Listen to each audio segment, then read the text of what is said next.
Salute, salute, salute. The New York Knicks pick up a huge win. Knicks 106, LA Lakers 100. A up and down game, fellas. Look forward to chopping this up with you all. Got my man Divine, KJ Dub in the house. Knicks Real Talk, KJ Dub Events. Peace, fellas. Peace, what up, fam? What's good? Nick got it, 106 to 100.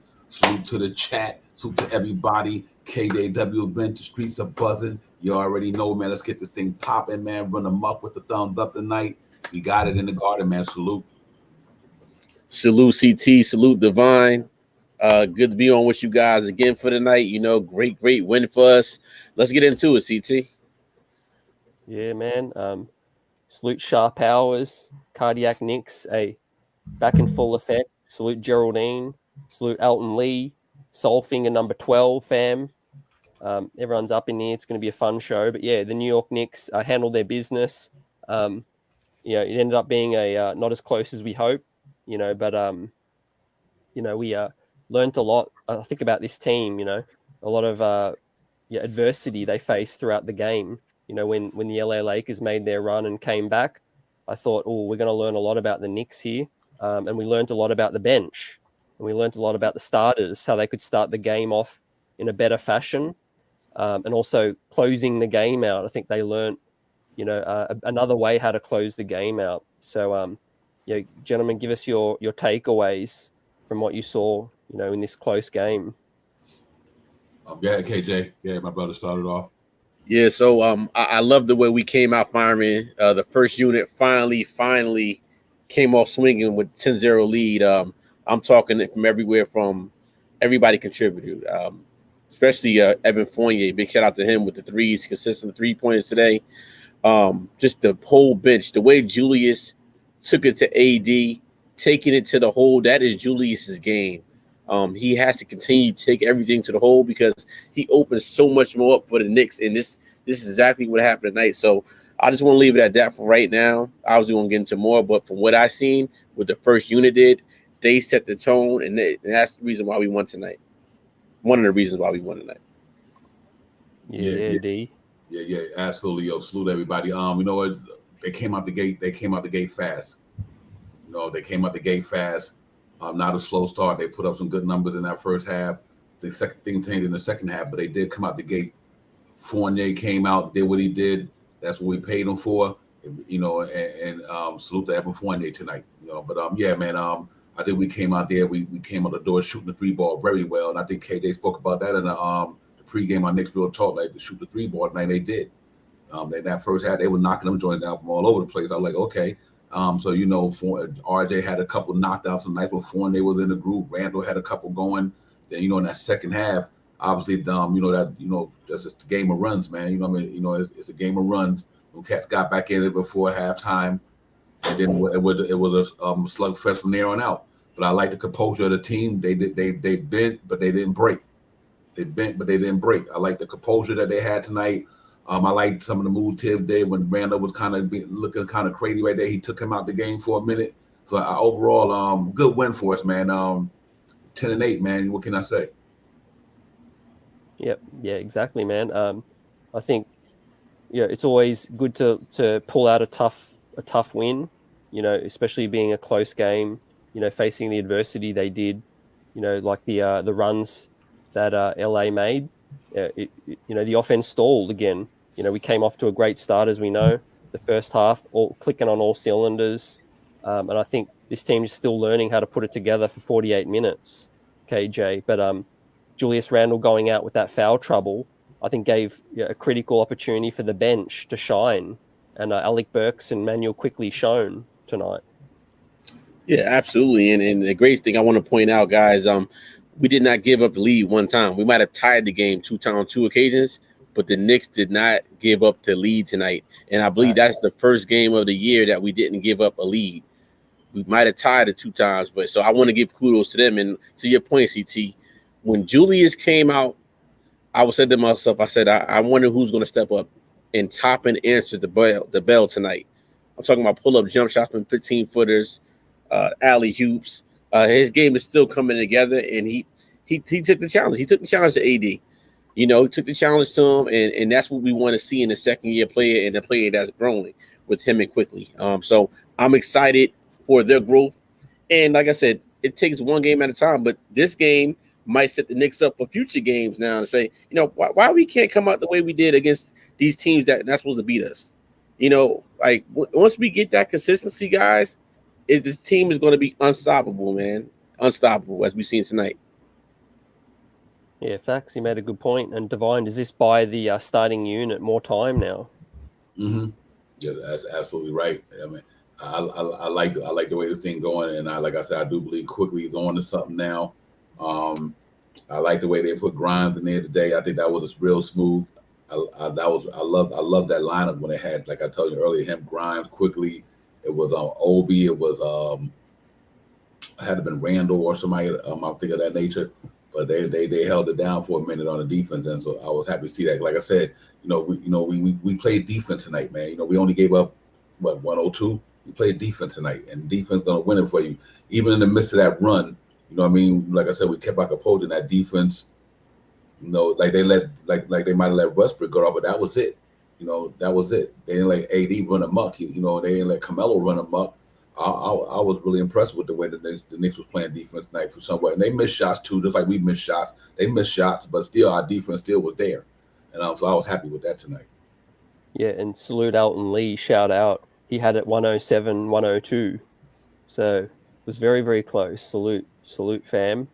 I picked a 7-point margin, I think. I picked 112, 105. Yeah, because I knew. Mm-hmm. Yeah. What do you fellas think about it seems like we can't play with big leads. Let's be honest. We always know teams are going to make a run, but when we got up 20, 25, I was always thinking they're gonna bring it back at some point.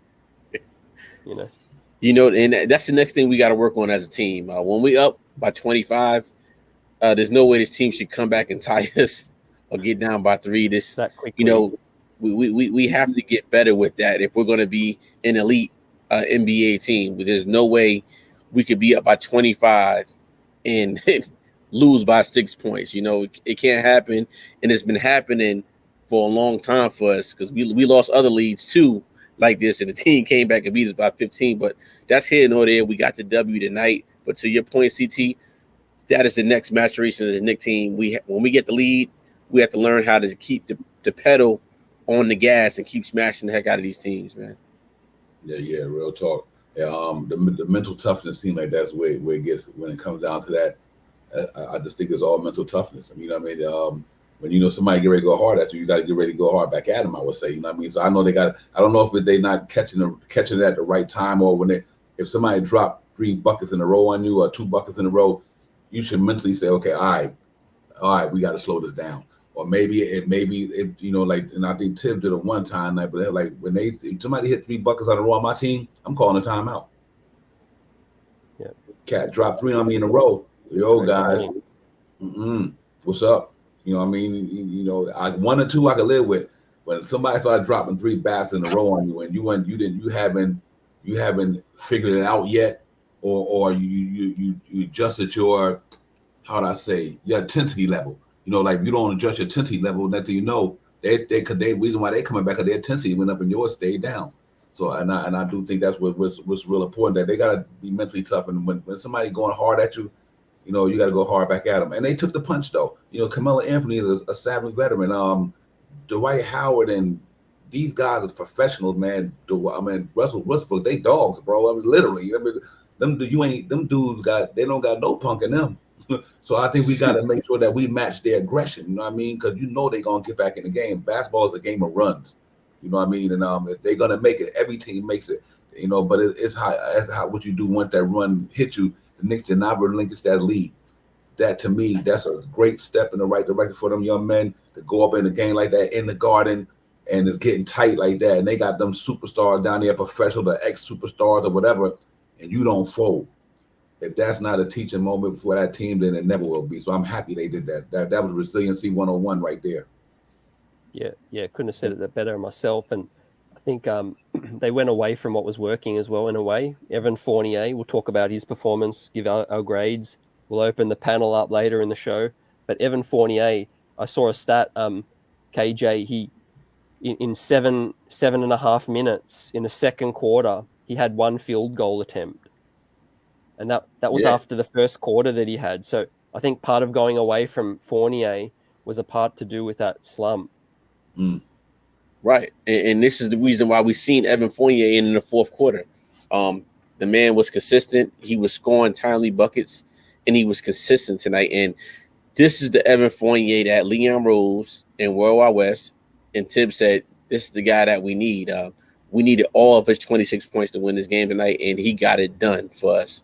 So it's the hot and cold Evan. We just need that in the middle medium Evan Fournier every single night. And if we get Evan Fournier not as good as he was tonight, but a little close to this every single night, we have a chance of winning every single game, fellas. Yeah. He was aggressive, Divine. Yeah, he was, man. You know what's interesting to me? You might get that. I'm gonna tell you why. All these games coming up really, really mean something. Now we about to go up against the best. Like I said, the best bring out the best. That's why they play the way they play tonight, because the best bring out the best in you. You know what I mean? When you're going up against somebody, some real talented people, you either gonna go there and try to shine with them, or get outshined by them. And you know what I mean? And I just think that these next games coming up, we got a brutal schedule, so they're gonna be more laser focused in. I really believe that. I think they're gonna be focused in these next couple of games. This schedule coming up, because every time they step on the floor, they're stepping on against somebody inferior. So let's hope Evan Fournier can take that part of it and say, well, now I'm going up against this. They're gonna make me play better. I'm hoping that's what we get from him. That the schedule that's coming up make all them cats go harder, and it might turn out to be something good. Hopefully.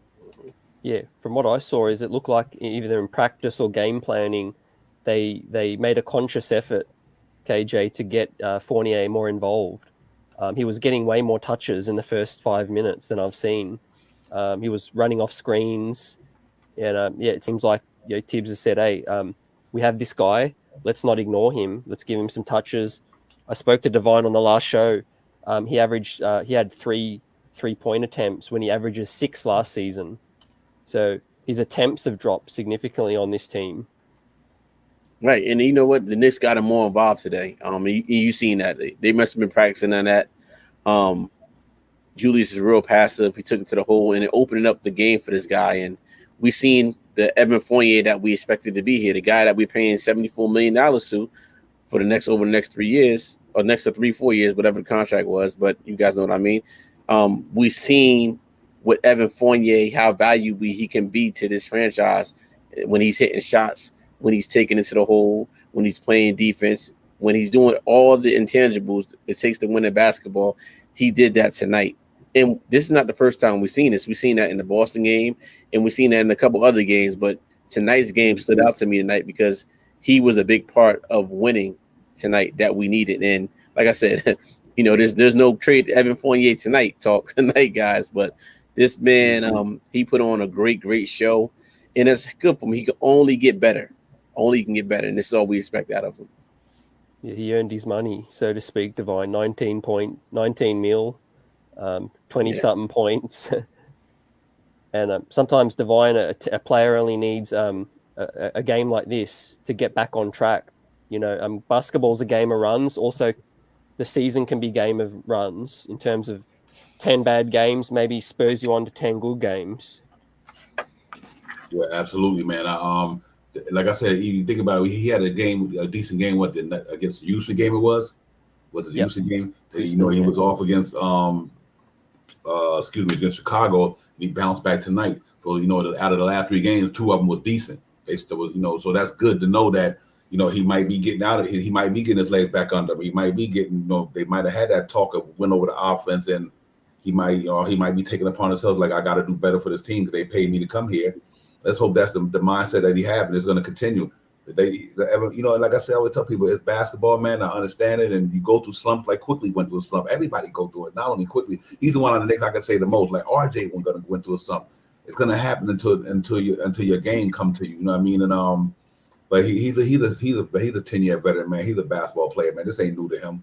You know what I mean? It ain't new to this man. This man has been playing for a minute, and that's why we gave him that money. But I'm confident once it starts clicking, it's gonna look like tonight. Like I said earlier, all we need is RJ or Fournier to give us a good game. We pretty much win the game. Yeah, and that's what happened. Fournier gave us a game we needed to help Randle out. And that's why we've been losing. When Fournier off, that's 17, 18 points in the beginning of the season we were expecting to have in our lineup.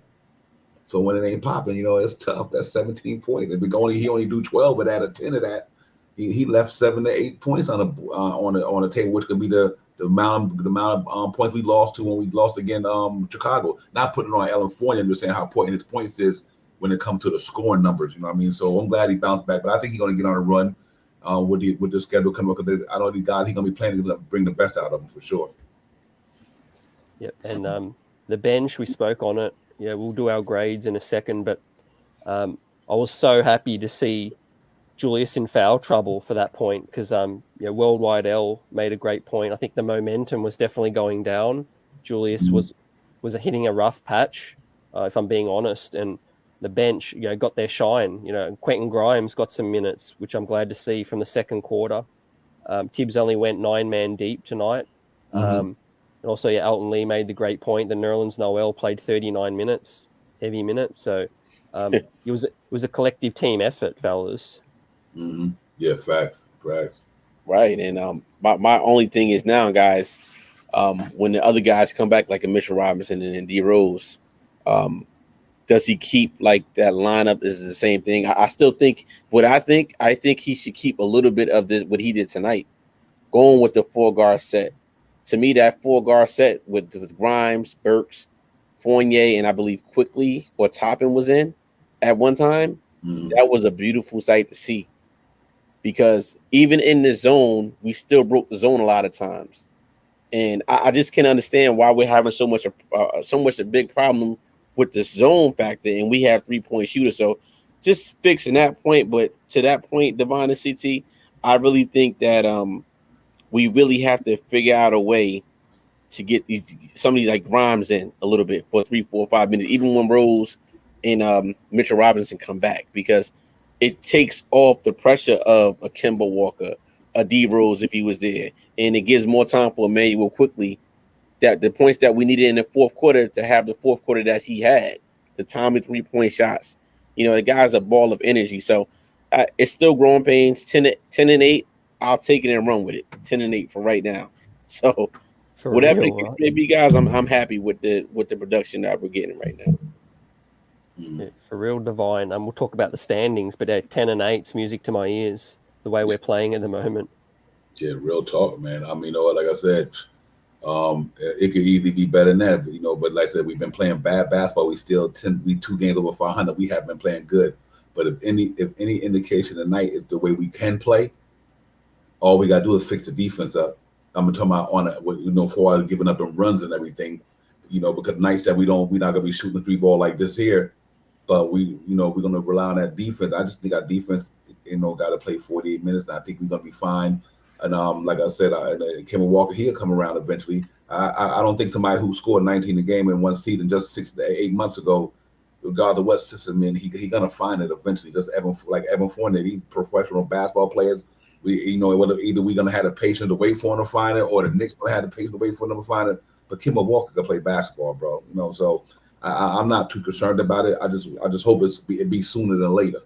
You know what I mean? That he, like Evan Fournier it's better sooner than later that he caught a win tonight. Now that's 4 games from now, and that's a different story. But it's better late than never. You know what I mean? And hopefully we can go on this tough road, not road game, but this tough schedule we got coming up, and he got some real good wins, man, and stay above 500. Yeah, I'm glad you mentioned that too in chat, fellas. We spoke at length about this tough schedule, but what might be able to break you can also make you. So I'm trying to keep real positive and think, hey, if we can pull off a couple real good wins in this tough stretch, suddenly what we think, like last season when we went on that big run, when we surprise a few wins and we pull them out, that can set things up majorly. Right. And right. Let me pull up the box score. Let's get into it. Let's give some grades. Chat, Divine, KJ, Dub. Divine, I'll let you decide where you want to start. I'm going to start with the man who finally had a breakout game. I'm going to go with Evan Fournier. The dude played 42 minutes, 8 for 14 from the 2-point area, 6 for 9 from the 3-point area, 2 for 2 for the charity stripe. 4 rebounds, 5 assists to go along with them good points, 1 block, two turnovers. We'll take that, and the man was a +2. But what a bounce back game for him. I'm happy for Evan Fournier because he's going through it right now. But maybe a game like this here can propel him to be better. So I'm going to give him I'm definitely going to give him a B+ tonight. Yep, I like that. KJ Dub. How many of us been stuck on the highway somewhere? I'm giving this man a AAA tonight, man. We call him AAA service on Evan Fournier tonight. Big bounce back game. Well needed. Showed the guts. Showed why his contract was needed, and cleared all the noise out on national TV. Did his thing tonight. 26 points, 42 minutes. You can't beat it. He gets a AAA for me tonight. Yeah, I love that. Soulfinger shout out. Evan played within the rhythm of the game. Exactly. Straight spitting facts there. Salute King Dezo. Salute Ron. Still Knicks fam. Evan Fournier, the first grade we're dishing out tonight. Was much needed. I always say when Julius steps up, we need someone else. Tonight it wasn't RJ. Tonight it wasn't, well, the bench helped as well, but out of the starting lineup, it was Evan Fournier tonight. He heard all the noise. He said, I'm not having it. He got more involved in the first quarter. Some of those threes started going down, and that's a good sign for later in the game. When you're a shooter and you're in rhythm, 42 minutes, that really surprised me, though. The fact that he played that much. I guess when we hit that wall, Tibbs went back to the well. And, I'm going to give Evan an A tonight, just a flat-out A. Is there anything else you guys want to add before we touch on the next gent? No, man, I think that's about it, man. I think I see everybody's great. I see KJ's great. I see yours. I see mine. It's all, I don't have a problem with either one of them things, man. He played a good game tonight. He did. So you got to get a man his flowers tonight. He deserved it, and I'm happy for him. Real talk. Yep. Yeah. Salute Quiet Money. Fournier gets an A from him. Who else? Lex the Destroyer. Shout out. Fournier an A. Sharp Powers A+. Finally, I've been asking for it. 26 points. Yeah, facts, right? Hey, let's hope this could unleash a beast. Yes, indeed. We know he's been hot for the Olympics and he's done it before in the past. Like we say, Divine, law of averages with Kemba too. You can't be that good in your career and then stoop that low that quickly without bouncing back. Yeah. That's almost like losing your skill. You know what I mean? Like you just lost your skill. That's what, if you were to do that a year, like 1 year, and you just go to next year and that happens, either you mentally took yourself out the game of basketball. Nobody can go, to me, just be that bad 1 year from the next when you've been doing it consistent the same way for so many years. Then 6 months, 7 months later, you just not the same player no more. No, your body don't work like that. I mean, I don't think your mind work like that neither. Unless you just gave up. So it's forgetting to ride a bike. Yeah, right. D-Ras, shout out, everyone get a B-. Okay, I can respect that. It was that kind of game, fam. And all right, let's delve back into the next one. So we'll stay with the starters then, since Divine started with Fournier. And let me hit up on RJ Barrett tonight. 27 minutes, 4 of 8 from the field, 3 of 5 from 3-point. That's what you want to see. That's nice.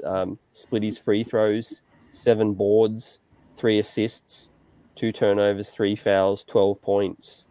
I'm not going to say this is the end of RJ's slump, but it's certainly better than his last couple of performances. I'm going to give RJ Barrett a C+ tonight. Yeah. RJ, look at the stat line. He shot total 7 for 13. That's over 50% from the field tonight. He shot 3 for 5 from 3-point line. I mean, that was, 7 rebounds, 3 assists. You know why I'm gonna give him a B+ tonight? Because they didn't need his points. Yeah, they didn't totally need it. Because Evan, like I remember I said, either one of them guys just got to have a good game. So Evan tonight, if Evan Fournier had a good game, RJ was a 0. I mean, he wasn't in the negative, he wasn't a positive. But I like that he didn't force nothing tonight. He didn't force anything. He seen who had the hot hand. Julius had it. My man had it. Or they say, well, you know what? Then I'll do something different. I'll play a rebound. I'll grab rebound and defend. And get him the open shot to the guy who's hot. So I like the way he played today, man. And competing against them boys down there. I mean, and the reason why I bring it up is so impressive because listen, who we went up against tonight. They went up against Hall of Famers. I say that literally. Carmelo Anthony first ballot, Russell Westbrook first, second ballot, whatever. Them do first ballot Hall of Famers. Basically, when their careers is over, and you got Anthony Davis, who probably will be there once his career is over, and they battled their butt off. And RJ, 21 years old, and he didn't have a good. He had a good offensive game. He just didn't score a lot of points. So I'm not mad at RJ tonight. And he played defensive, and he had a good tough defensive side. Thinking about my man, he ain't scored nothing. What's his name? THT. RJ Barrett shut that boy down tonight. Shut him down, literally. So that's why I give him a B+ tonight. So I'm on the same thing. I'm going with B+, and here's why.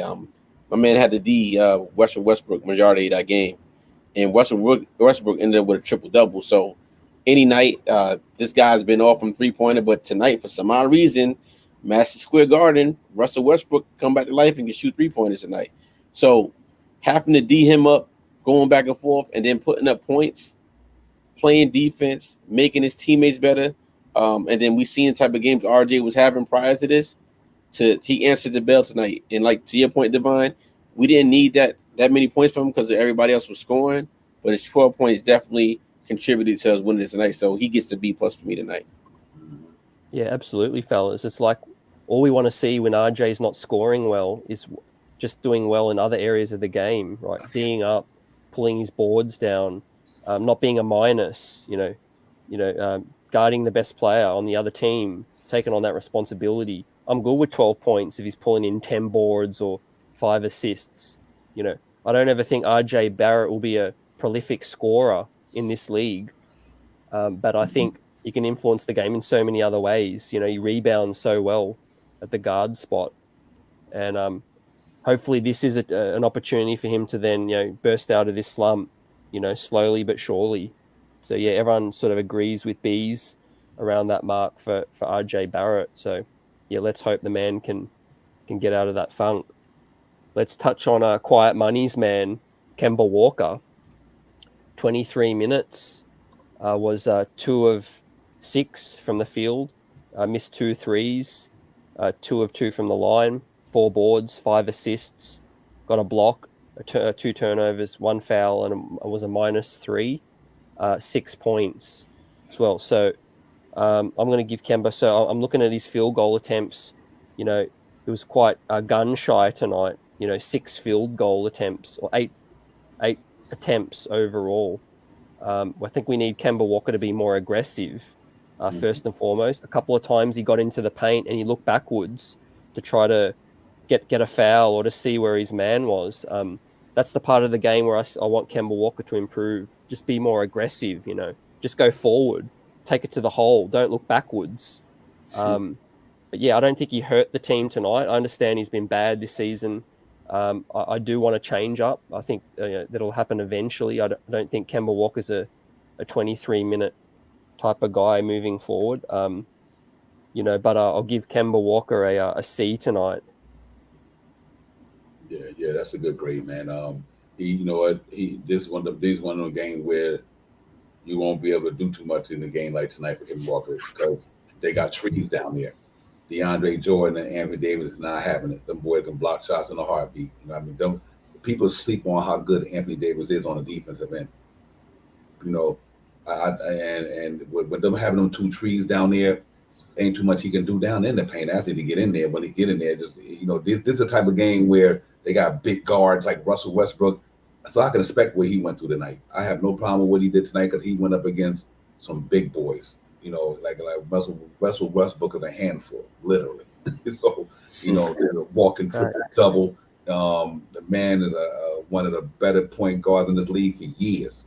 You might not like him, but his numbers speak for itself, and they don't lie. So if Kemba Walker had to go up against him tonight, then you can't get in the paint too hard because you got DeAndre Jordan and Anthony Davis down there, Dwight Howard. I get it. So I'm gonna give him a C+ tonight. because even though you still got to learn how to beat him. Other way, you should have had the jump shot on the mid range or something. You know, he wasn't in that flow and he couldn't keep up with Russell Westbrook. So it is what it is. Right. I'm with you guys. C's across the board. A lot of his numbers the things that he was doing on the court for them didn't show up on the box score, like getting over screens, playing defense. I think he had like one charge. So some of the things, of course, we want Kemba to score more, but if tonight's game didn't project what we needed from Kemba Walker tonight, so 6 points, 5 assists, I'll take it for him. Obviously, we want to see some more point production from our point guard position, but we know 0 for 2 from three-pointer. We know Kemba, if he shot 5, he'd make at least two out of those 5 3-pointers. So it wasn't really needed tonight, but we want to see that production go up. So C for Kemba Walker for me too. Yeah, salute, guys. Yeah, we're all on the same page. And in the chat too, shout out King Dezo, C+. Yeah, he had 5 assists and 4 rebounds. That was good. You know, he contributed with 5 assists tonight. You know, we want to see his assist numbers go up. So that means that Evan Fournier was hitting shots, Neil Katz was hitting shots. Now his assist went up. So that, you know, I'm glad to see that. At least that part of the game he was there with. Yeah, I just want to see him look for his shot a bit more. I think that part of I think this team, for it to go to the next level with Kemba in the lineup, that is, he needs to be that Kemba that looks for a shot, that makes the defense sag off Randle or sag off someone else. If he's just playing that hesitant, like the defense sees it, he's not going to shoot, then that allows them to stay back on everybody, similar to the Elfrid Payton chemistry. So, yeah, I just want to see Kemba be a bit more aggressive. But, yeah, Quiet Money raises a point about his knees too. We just don't know how the man's feeling right now. You know, health could be, you know, remember there was periods when, you know, Carmelo Anthony was with us and he used to have a few slumps, and then we'd find out he'd have like some sort of elbow issue or something going on, you know. Some of these players don't let up, that there's, you know, some limitations going on. Yeah. But let's get to the next player. And Nerlens Noel, Elton Lee said, 39 minutes. That's crazy. Nerlens Noel's all fight, man. For however size he is, he just gives us heart, hustle, lays it all on the line. Was 2 of 7, shot a couple jumpers tonight. 7 boards. I think did a good job at keeping AD off the glass a little bit when Julius had to come out with the foul trouble. 3 steals again. He's good for that. 2 blocks. He's good for that. 4 fouls. Using them up was just a -1, 4 points. I got to give Nerlens Noel a B tonight for his hustle. Yeah, I second that too. I'm gonna go with the B with you for this reason. Look who he was going up against. You know what I mean? You know what I mean? Like I said, the Lakers got a number of veterans, savvy veterans. DeAndre Jordan and all these cats, man. And he kept battling with his frail self. He still kept battling. You know, and that's what you want. You know, he is an ultimate. He's another guy to me, man. You know, with all the bruises they take, the nicks and bruises, the bumps and everything they take, man. They still out there competing. You know, he's not a heavy dude, man. And when you got guys like DeAndre and Anthony Davis on broad shoulders going into you, throwing that body at you all night, to be able to take that, man, I got to give him his props tonight. You know what I mean? He, like I said, they scored 100 points. A lot of that had to do with Nerlens Noel. So, I'm in a B thing with you, man. You know, he just, you know, we want to see him, you know, when he get an opportunity on it, because you know what, he missed a couple of bad passes, a couple of easy passes tonight. You know, I'm like, Noel, you got to grab them things, bro. You know what I mean? I ain't nitpicking, but they was pivotal though. They was pivotal. They could have turned the game one way or the other. A couple of them that he missed. But over and all that, he just got to get them. You know, other than not having a good hand tonight for it, on a couple of passes, I like the way he played his game, man. I mean, that's why I said him and Mitchell Robinson, when they there, that enforcement down there is what's going to carry that defense to the next level. That's what he did tonight. You know, that's what he did all last season. He anchored that defense, man, and a good job behind the night, man, to slow them boys down there. So I give us flowers tonight, so he can definitely get a B for me. Yeah, KJ Dub. What did you think of Noel's performance? I'm going with a C for Noel. Like I said, 4 points. Obviously, we want to see a little bit more down there, but we know what he provides defense. 7 rebounds is great for him too as well. Like I said, Devine hit the nail on the donkey. He had to defend AD and what's my man name down there? Jordan down there. Yeah, DJ. Heck of players down there that And he's so frail down there with not that much help to go back and forth. So he was hustling out there, which we needed, but he gets a C for me tonight.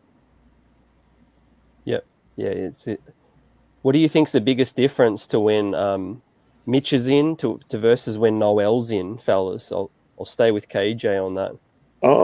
To me, he's a little bit more agile than Mitch. He can move faster. He's defender. To me, he's a better defender than Mitch.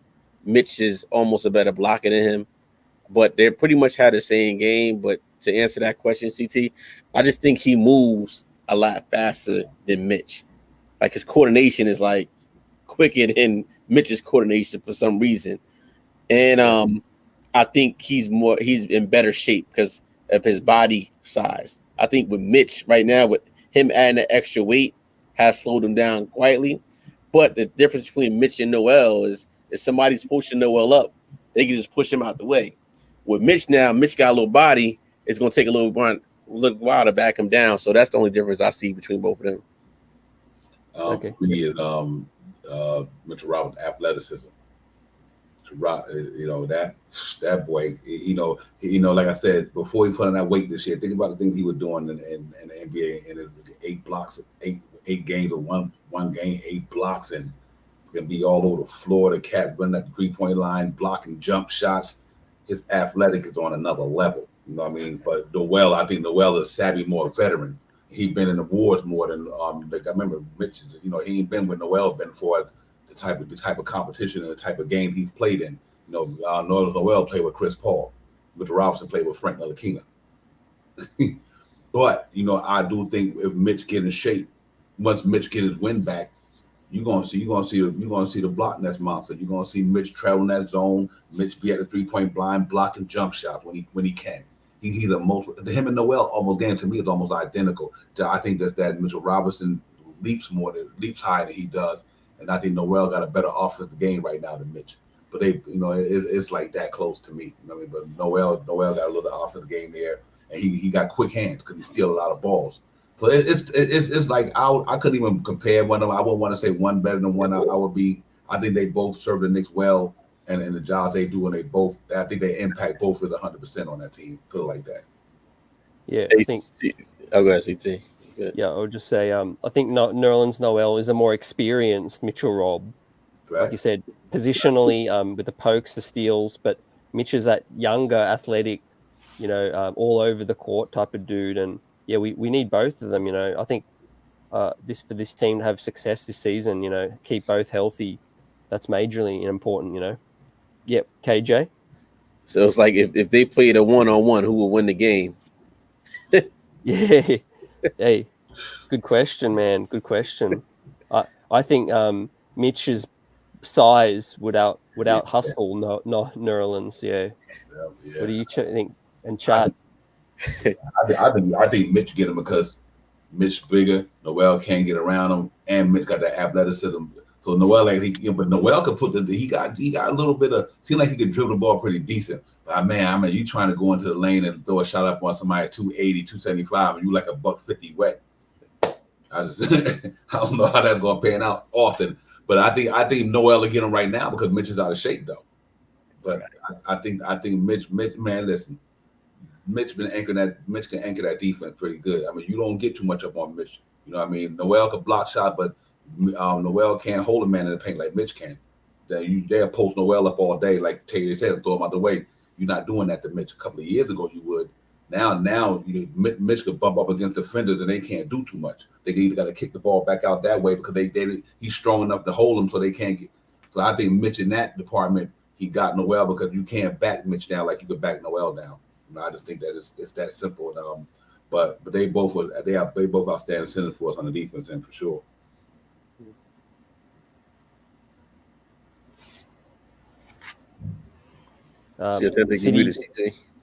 City Jersey's debut, fellas. What do you think of them?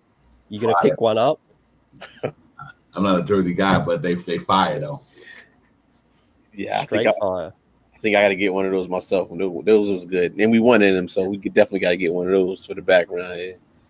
All right, real quick, give me your players. KJ Dub. If you had to get one player, who are you getting? Woo, CT. Right now, I'm getting Or do you McBride. wait for the trade? Do you wait for the trade deadline? Oh. Verse?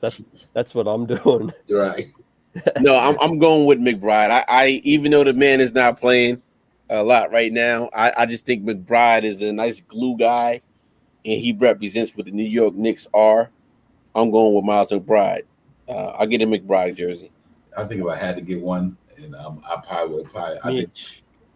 yeah, Mitch and Mitch, but I'm really starting to feel what Obi Toppin could do. But it's Mitch, Mitch and Obi.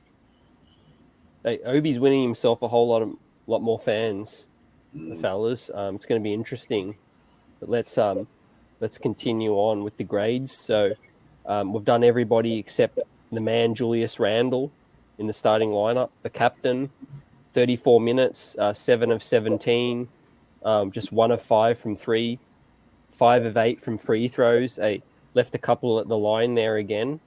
I think that's probably to do with a lot of fatigue. 16 boards, 5 assists, 1 steal, 4 turnovers, which is pretty standard for him now. -2 tonight with 20 points. So up and down performance from Julius Randle. It seems like some fans are a bit more frustrated with him. Some understand, accept what he is right now as a number one on this team. For me, he helped us win, helped us get off to a good start. When he's on, he's on. When he's off, he's majorly off. And I said it before, I was glad he went to the bench just so the other guys could have their shine. Obi Toppin. I just think sometimes you got to coach Randle up a bit more, Divine. And tonight I'll give Julius a B. Yeah, he played well. I second that. He got us going in the first quarter. Him and Fournier, they got in a good rhythm. They got us going. And he was battling, man. Listen, the Cat was going up against AD. You know what I mean? Come on. You know what I mean? Went up against the creme de la creme tonight. You know what I mean? He always steps up to that challenge, though. I like to see him don't get too caught up in the game, like thinking it's about you because you're going up against him or Kentucky against Kentucky for the night or whatever. A couple of times like that, I didn't like. I thought he was, Tom Thibodeau pulled him out with the minute 8 going into halftime. He's like, yo, Julius, you trying to take over a game. You trying to get it back in by yourself. But I think other than that man played a hell of a game. He really did. Other than that stretch where he was, but I like his intensity tonight, man. He was bringing the Carmelo and them cats, man. Julius, man, like, man, whatever. You know what I mean?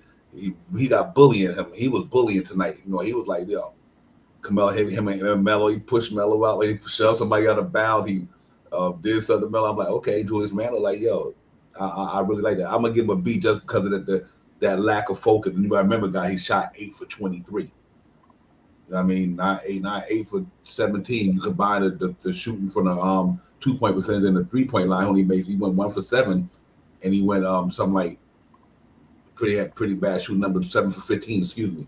So he didn't shoot the ball well for the percentage wise, but he did. He battled tonight, man. The last couple games, he been in the game in Chicago. He was battling. So I'm gonna give him a B tonight for me, man, just for that reason. Yep. I'm going with an A for him. To your point, Divine, you got some points I wanted to point out. AD going against Carmelo, 2 tough tasks. He brought it to them. He didn't really set up for threes. He was taking it to the hole. And to me, is the Knicks play way better when this man takes it to the hole. He's getting the air ones. The one play he took AD to the hole and bodied him. That's Carmelo's game. The 3-point is just the icing on the cake for this man. Even though he was 1 for 5, I didn't even know he was 1 for 5. I thought he made more than that. But it gets everybody else going. And then when he goes the way he's going, it opens everybody else's game. And tonight, I think he did a great job of helping his teammates out, making his teammates better. 20 and 16, 1 for 5, and brought it to AD and Carmelo. Took it to him. 1 for 7. 1 for 7. I love it, every bit of it. And the 1 for 7, I forgot all about it, but he has such an impact on the game. Other than that, he gets an 8 for me tonight. Yep. Yeah, no, he definitely helped us in that first half. He had it clicking, the shot was falling, the mid-range. Fellas, when that mid-range is on, he's deadly as well. And he's not taking as many threes this season as last season, I'm noticing as well. But we talked about it pre-game. We want to see him get down low. I love the post-ups, the high-low, kick it back out. Just be quicker with it. Play short and sharp. Have the defense guessing. I think when Randle holds the ball a bit too long is when we go into a little bit of a funk, Divine. Yeah, absolutely. And here's another thing we got to take consideration. Sometimes it's not all about the offense neither. When we was up 26, where's that leadership? Okay, dude, listen. So Julius Randle didn't do that, and Tiz sat him down. You know what I mean? That's the reason why I'm like, you got to make sure that when it's not only about the offense, it's about the defense, it's about the hustle. When them cats started making that moves, that's where Julius Randle, as a leader, gathered his troops. You know what I mean? Who do you want to call? And gather the troops together. Like, listen, let's get this. And I'm not putting it all on Julius Randle, but as a leader, you got to stop that. Help Tom Thibodeau stop that run. You know what I mean? Because you the guy on the floor who's the captain out there. You in charge. So from that, when he started going back and forth with them cats a little bit, Julius, get some composure. You know what I mean? I see the Tip seen it. That's why Tip did what he did. He lost his composure a little bit when he was going at them dudes. Instead of passing that ball around a couple of times, remember he didn't shoot well. He went 8 for 23. That's not good shooting. That's terrible. 1 for 7 for 3 is terrible. But because of his intensity, the way he played the game tonight, he kept battling them dudes. And that's why I don't even like give him a B. But he played a good game tonight. He just had a turf. To me, his shooting night was off. 8 for 23. That's hard. But I understand. Look at who he's going up against too. But I think a lot of that could have been would have been a problem at one time when he was trying to go mano a mano, and he didn't need to. When he had a couple of cats that was open out there, he should have just passed that ball over. And I think they even said, I think Reggie Miller said it on the thing. He like everybody getting the ball just shooting, and and that was true. They forgot he wasn't moving that ball back around, and we just start launching one shots from the beginning. That's why they got back in the game without the defense. So I just give him a B. Yep, yeah, definitely. And at the end of the day, I think Obi, had a great opportunity tonight with the foul trouble. Had his chance to shine tonight. So yeah, the arguments are going to continue. Whether you're on the Obi fence, Randle, both. I mean, they're all New York Knicks at the end of the day. But we just want to see Julius more accountable. Being coached up as well. I just can't wait till we get a bona fide number one. Me personally, so that Julius can go to that best spot that I think he's best in, which is a number 2. What do you guys feel about the whole offense being run through Julius, KJ? I like it at times. And let's pretend we had another point, like a floor general point guard in the future. Let's say we move Kemba and we get a floor general. What would you like to see in the future with Julius and a point guard? Just ball movement. We seen that with Fournier. When it ran through Fournier a little bit, he was moving around. Julius he could pick his spots anytime. He doesn't need to bring the ball up all the time. And then what happens is he's bringing the balls up. He gets too much in trouble when he's trying to back you down. Just move around, move without the ball, like Damian Lillard, like these other guys. Move without the ball. When you move without the ball, you get open. They're not worried about you. So to that point, I just want to see more ball movement. And if we had a bona fide point guard, the point guard's job is to make the teammates better. Him playing as a point forward, how does he make his team better all the time when the team that's not hitting 3-pointers, we're down, he's forcing too many things. So when you find a bona fide point guard that can do all the intangibles, he doesn't have to force too many things. So sometimes he forces too many things, and that gets Julius Randle in trouble. So once we find that in the near future, sky's the limit for Julius Randle. This man could average at least 25 and 10 every night, easily. Yeah.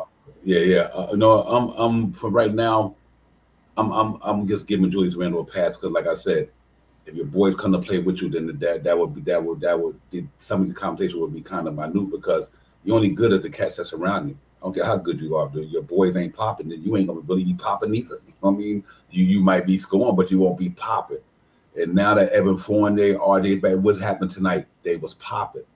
So now they took the pressure off of Julius Randle. He could do what he do. And I think Julius Randle, he, like you say, CT, you get him one, or and that could do it. But remember, This man put up 24 and 11, and man, on some good percentages. Shot 39%. I don't have a problem with Julius Randle whatsoever as far as, because everybody got to grow in their game, but I do think this right here, sometimes if your team ain't popping real good, you're not going to look good on the basketball court. I don't care if we put up 32 the other night. He looked good, but we lost. You know what I mean? And he played a hell of a game, but we lost. You know what I mean? Julius Randle, he forced it before with a point guard. I don't have no problem with Julius Randle because you got to go inside out sometime, but it can't be all the time. So I do agree with you that we need a floor general because the ball should go inside, outside. Throw it in, let them sag, throw it out, let them pop, or they come through the lane and get it. Because from when I know it's a shooting lead, but it's a different way. One thing I like about what Julius Randle do with the ball in his hand, because he's so talented, they sag on him. He just got to know when to get that ball out to them dudes and don't hold it and don't be too. But I don't have a problem with the way the Knicks run the offense to him because he their best player. He's their best player, and I think we're in a league like that where he's like a 3 to me. Julius Randle's almost like a 3 point forward to me or whatever. So, but he just got to slow down with the game, man. But we do need a floor general. So in times like you and KJ said, when we need to let him calm down, give it to that point guard who can run the floor like Chris Paul, a la somebody, whoever that's go run it and calm the offense down, because calm the offense down and get them back in rhythm. And I don't think Julius Randle could do that. Yeah, and I still think he's learning. He's in a role he's never been in. So he was never a number one, fellas, wherever he is. And for the last 2 seasons, he's doing a very amicable job at it. A commendable job at it. So it bears watching. The better we get, can he handle that pressure each and every night? But let's touch on the bench grades now. Let's kick it off with his backup, Obi Toppin. Played nice 22 minutes tonight. Was very efficient, 6 of 11. Missed 2 threes, though. That corner 3, airballed again. He's always shooting that corner 3 a bit heavy. Once he gets that down pat, it'll be dangerous. 4 rebounds, 1 assist, 1 steal, 1 block, 1 turnover. A plus 15, the highest out of any player tonight. 12 points. Yeah, he gets an A for me, Obi Toppin. Divine. Yeah, absolutely a good game by Obi Toppin. I'm telling you, they got to keep finding that man some minutes. And they just got to do it. You know what I mean? And like I said, when another man go down, you hate to see anybody get injured, but man, just by Mitch being out, by Gibson being out,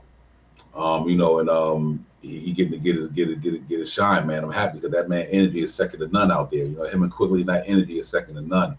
And I got to give him an A tonight, man. I'm loving seeing the maturation and the growth for Obi Toppin, and I hope he just continue with it. But he played a good game tonight. Absolutely. KJ. I'm going Obi Toppin, B+. To your point, CT, once this man gets a consistent shot, to me, Devon always brings this up. I think we see Obi as a 3.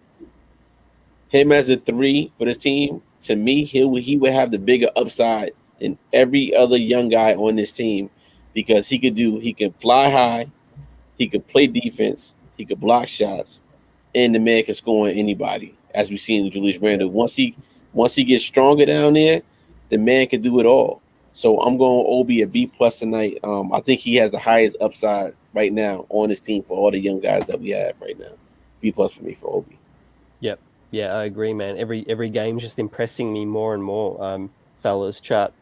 His confidence. The mid-range was another nice shot tonight. He's showing new things in his arsenal, right? He's cut to the hoop. Even Reggie Miller paid him credit. He knows when to cut at the right time. That alley-oop, I love when he yammed it on Wayne Ellington, who flamed out with us. That just gave me more excitement. Quickly, the little the chemistry they have with each other, looking for each other for the oops, Divine. You love that. Yes, indeed. That tandem, that all summer long working together tandem paying off. But you know what? I just love the growth of him, man. I love that he's starting to learn. He's starting to master. He's not master, but he's starting to learn the NBA. I don't want to say master. He ain't doing that for a while, but he's starting to get the NBA. He says the game's slowing down for him. Now he can figure it out more. In his rookie year, you come in a rookie in the rookie year playing behind Julius Randle, you don't get to get a lot of shine. And even though he played all last year at the backup still, but his minutes was like 6, 8, 10, 12, or whatever, all depending on how the game went. But this year he's contributed a lot, man. Defensively, he's hustling more. I love it that he's the only cat that I see on that floor that can get to the spots he get to. And I love him when he play that baseline. I mean, not the baseline. I'm sorry. Yeah, the baseline. Excuse me. I like when he's standing in that corner and it seems like the defender be off from maybe 5 feet. And I think Obi and Alec Burks be looking for him to go straight to the basket. You know what I mean? Just like straight there, because he'd be behind that 3-point that corner shot, but then he get to take off because of athleticism, and some of them cats can't keep up with him, man. So I like what I'm saying for Obi Toppin tonight. Was a good game, man. Definitely get that A for me tonight. Yeah, and KJ, you said that, in Divine, you both can see him playing effectively at the 3. Can you see that happening with New York Knicks? Do you think, if Tibbs hasn't willing to be trying it right now, do you think he will wake up one day and be open to trying it? Absolutely. Based on the lineup, we seen some lineups tonight that we didn't think we would expect, but I think everything is a good lineup for the Knicks because they have so many interchangeable parts right now. So it's not really a 1 through 5 team, except center is Noel and Mitch. So anybody can play any different position on the team, but in the long run, I do see Mitch as that 3-man because he presents so many different mismatch up there. He could defend high, defend 1 through 4, 1 through 5. He can defend, not 1 through 4, but 1 through 5. He can defend. So I think, I wouldn't mind seeing that lineup change one day. Right now I like what we're doing. And think about this, guys. When was the last time we had 2 young guys that could grow with one another through the years on this Knicks franchise? This team has 2 guys in Quickly and Obi that are growing together. So can we imagine these guys in 2 more years what this team will look like with these 2 guys on here? The consistency these guys are going to have, especially Obi. It's just the beginning for him right now, man. He has it all. And and let's grade the next player off the bench, Alec Burks, MJ Burks, 26 minutes, 4 of 10, 1 from 3-point, money from the line, 6 boards, 3 assists, 2 steals, which is nice D, +9, 12 points. Hey, I got to give Alec Burks a B+ tonight for his stepping in, Divine, as a backup point guard as well. Yeah, facts. I'm gonna go with you on that, brother. Alec Burks must to do everything tonight, man. Like I said, 4 rebounds, 3 assists across the board, 2 steals, 1 block, only had 1 turnover, 12 points. He shot 1 for 3. He shot 1 of 3 3-pointer, hit 1. That's good. I'll take 1 for 3 all day. And he 4 for 10. And 3 from 3 from the charity strike. But what else he bring? Like you said, to be able to fill that point guard situation, to be able to go up against some of the better guys on that wing position too. He doing what Bellick had to do last year. Maybe not in the start lineup, but Alec Burks be going up against some quality wings in the league. You know what I mean? And, he's playing some good defense this year, man. Like I said, Tucker, they made it hard on them guys, man. Malik Monk didn't run him up. Tucker didn't run him up. And a lot of guys who they had in there playing in that wing position against the Knicks didn't run him up tonight. So I think I got to give Burks and flowers on that, man. Even when obviously Russell Westbrook when he went to the point guard, you ain't gonna do but so much against him. So, but I like what he did tonight. Fellas, we have found something in the great Alec Burks. I'm calling Alec Burks the great right now. Last year he was 4th quarter Alec Burks. 4th quarter Burks this year, he is Alec Burks the great. Let me tell you something. When we talk about finding a point guard, I had no idea this guy could really handle the ball the way he does it. He's a little sloppy, but he's crafty with his handle, and he makes the team better when he's a point guard. It's unbelievable. I'm saying that about Alec Burks because he's so unpredictable. We don't know if this guy's going to drive to the hole, if he's going to pull up for a 3-pointer, and he's consistent with it. So to me, this is why I'm giving this man an A tonight, because when we needed a guard to slow everything down, to move the ball around, to get the right shots, to set people up, he provided that service for us tonight without D Rose, even though Quickly was there, without Kemba Walker. Alec Burks gets an A for me tonight for those reasons, guys. And I just think he's only going to get better as the season goes along with it. So. Hey, man, I love the fact that you said that. It wasn't long ago we were talking about, and fans were debating, Divine, about Reggie Bullock Well, Reggie Bullock's coming up pretty small with Dallas recently, and Alec Burks. It's showing that money was well spent. Mm-hmm. The money definitely. You know what, CT in the mind, that money. We got him actually on an even better discount than what we expected. Yeah, I was saying, man, he should be rewarded, man. He was part of the reason why we got to where we was last year. Think about people that missed 23 games last year. Facts. We would have went on that run like Atlanta. Think about it. He missed a lot of games last year. You know what I mean? So I mean, he got that money for a reason, man. And I think having a veteran like that is going to pay dividends at the end of the season. But right now, he playing some good basketball, man. I kid you not. He is playing some good basketball. Savvy veteran, got skills for days. He didn't ever had to show him a lot because you think about this here. When he was with Golden State Warriors before he got traded to Philly, it wasn't that he probably wasn't good. They probably just had no room for him at the time. You know what I mean? Like, we got these guys right here. You're not going to get with the team that we got. We're not going to be able to give you the time because they did have a deep team. So they had him, they got moved into Philly. I'm glad we got him, man. I've been an Alec Burks fan since he came into the league, bro. I mean, it would be like I said, one from that knee injury in Utah. Alec Burks would have been the real deal. He just got that injury to set him back. He was athletic, but that cat would come down the lane and throw it on you in a minute.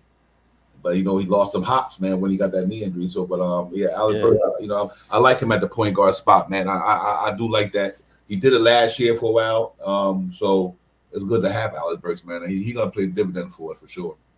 Absolutely. Yeah, facts. It's just a bargain deal, and he'll be highly tradable if there was rumors that the Warriors, wanted him back after they traded him. He's a great personality, like you said. Tibbs did shorten the rotation tonight, which was very interesting. When one guy's out, Burks can step up. Play 9 men. I asked the question on a show a couple shows ago: could Tibbs shorten the rotation? And that's what he did tonight. To people's comments, he could have played Deuce, he could have played Sims, but he didn't. And that's because of the versatility of Alec Burks. So let's hope he continues this role that he's on. And IQ tonight stepped up big when Julius was in foul trouble. 22 minutes, 4 of 9, 4 of 8 from 3. A couple of those were lucky. He got a couple of soft bounces, but I'll take it. 2 of 2 from the line, 3 boards, 3 assists, 2 turnovers, 2 fouls, +4 and 14 points tonight from IQ as well. I'm going to give IQ another B+ because he stepped up big, KJ Dub. Absolutely. Tommy 3-pointers in that fourth quarter, handling the guard position, going to the whole defense. He gets a B+ for me too tonight, guys. And you can't ask for nothing. But the way he started to the way he's playing now, he's being more and more consistent. And you see Tibbs is getting this guy in the fourth quarter more. And he's more comfortable playing with Obi and Burks. He's comfortable with them. So you keep a guy like that in.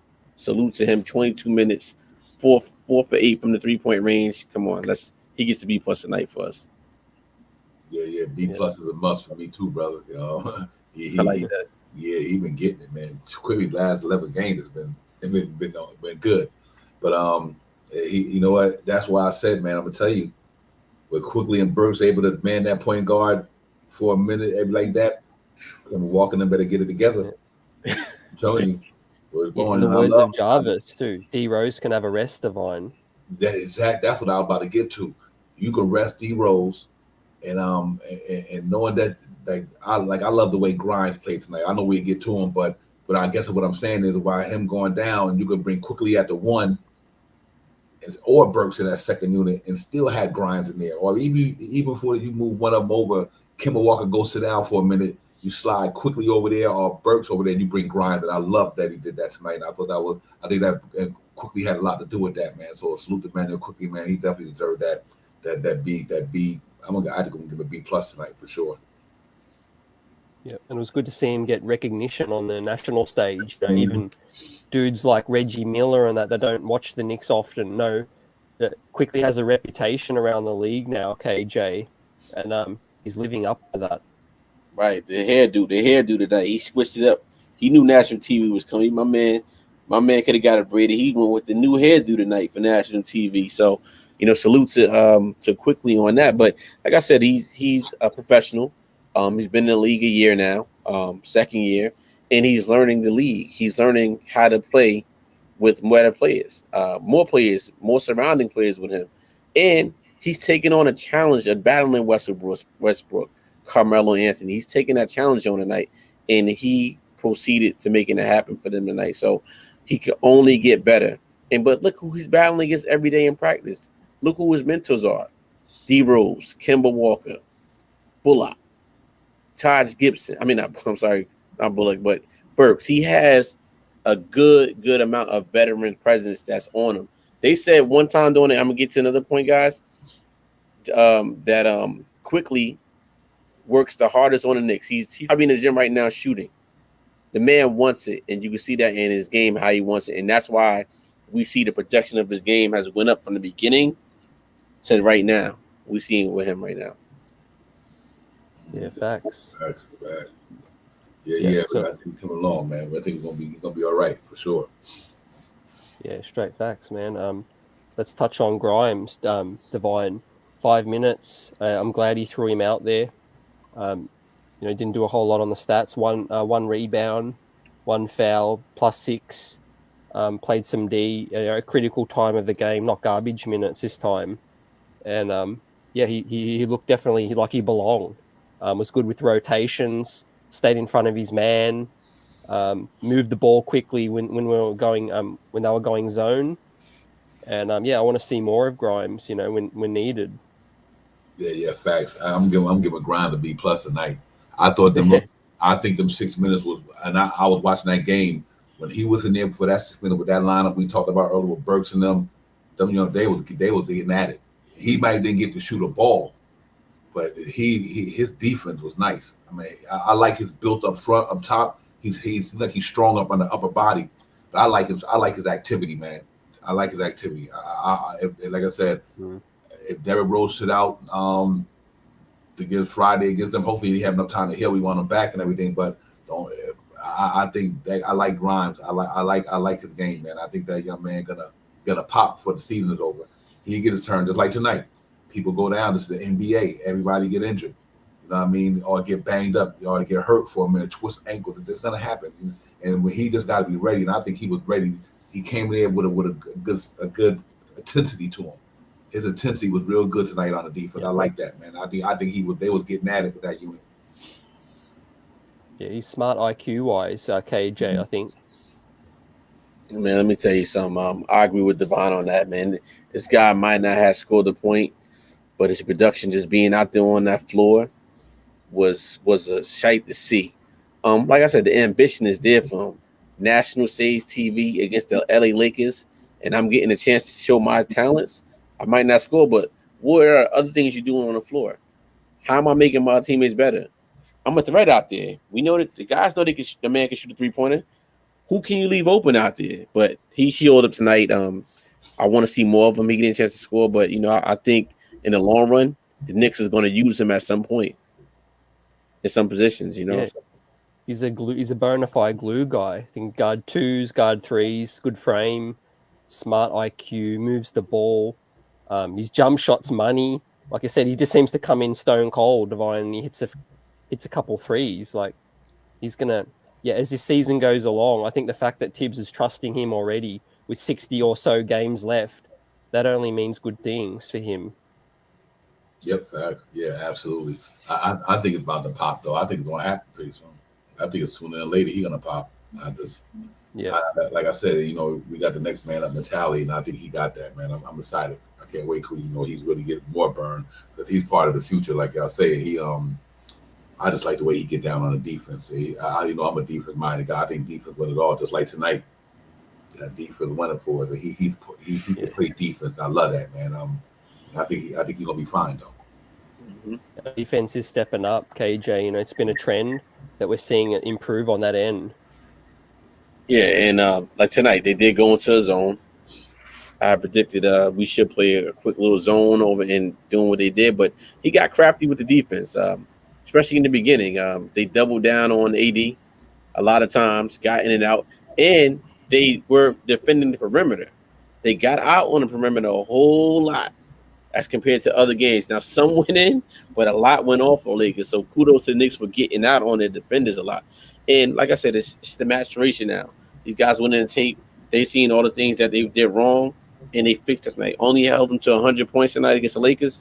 That's a great, great thing when they got they got so many Hall of Famers on that team, and they held these guys to 100 points, minus LeBron tonight. Even if they had LeBron tonight, some of them other players probably wouldn't have had the production that they had if they would have had LeBron. The Knicks still would have put 106 points up. The same shots would have went up with LeBron. So let's call it what it is. Great win for us tonight. Yeah. Go ahead, Divine. No, I'm good. I was just saying, real talk. That was a good win for sure.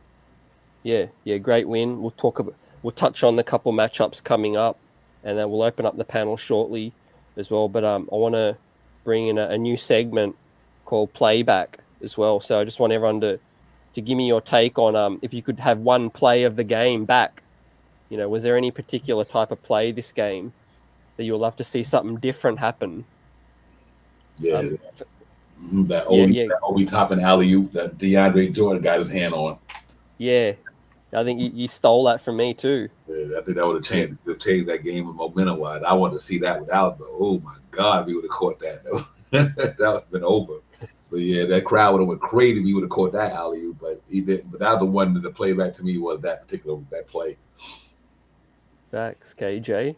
Yeah, that's pretty much what I got to. That would have been amazing if we would have seen that same old shot. Like it's just little things. That's really, if I think about it too, CT, and that's a good one, CT. You got me with that one.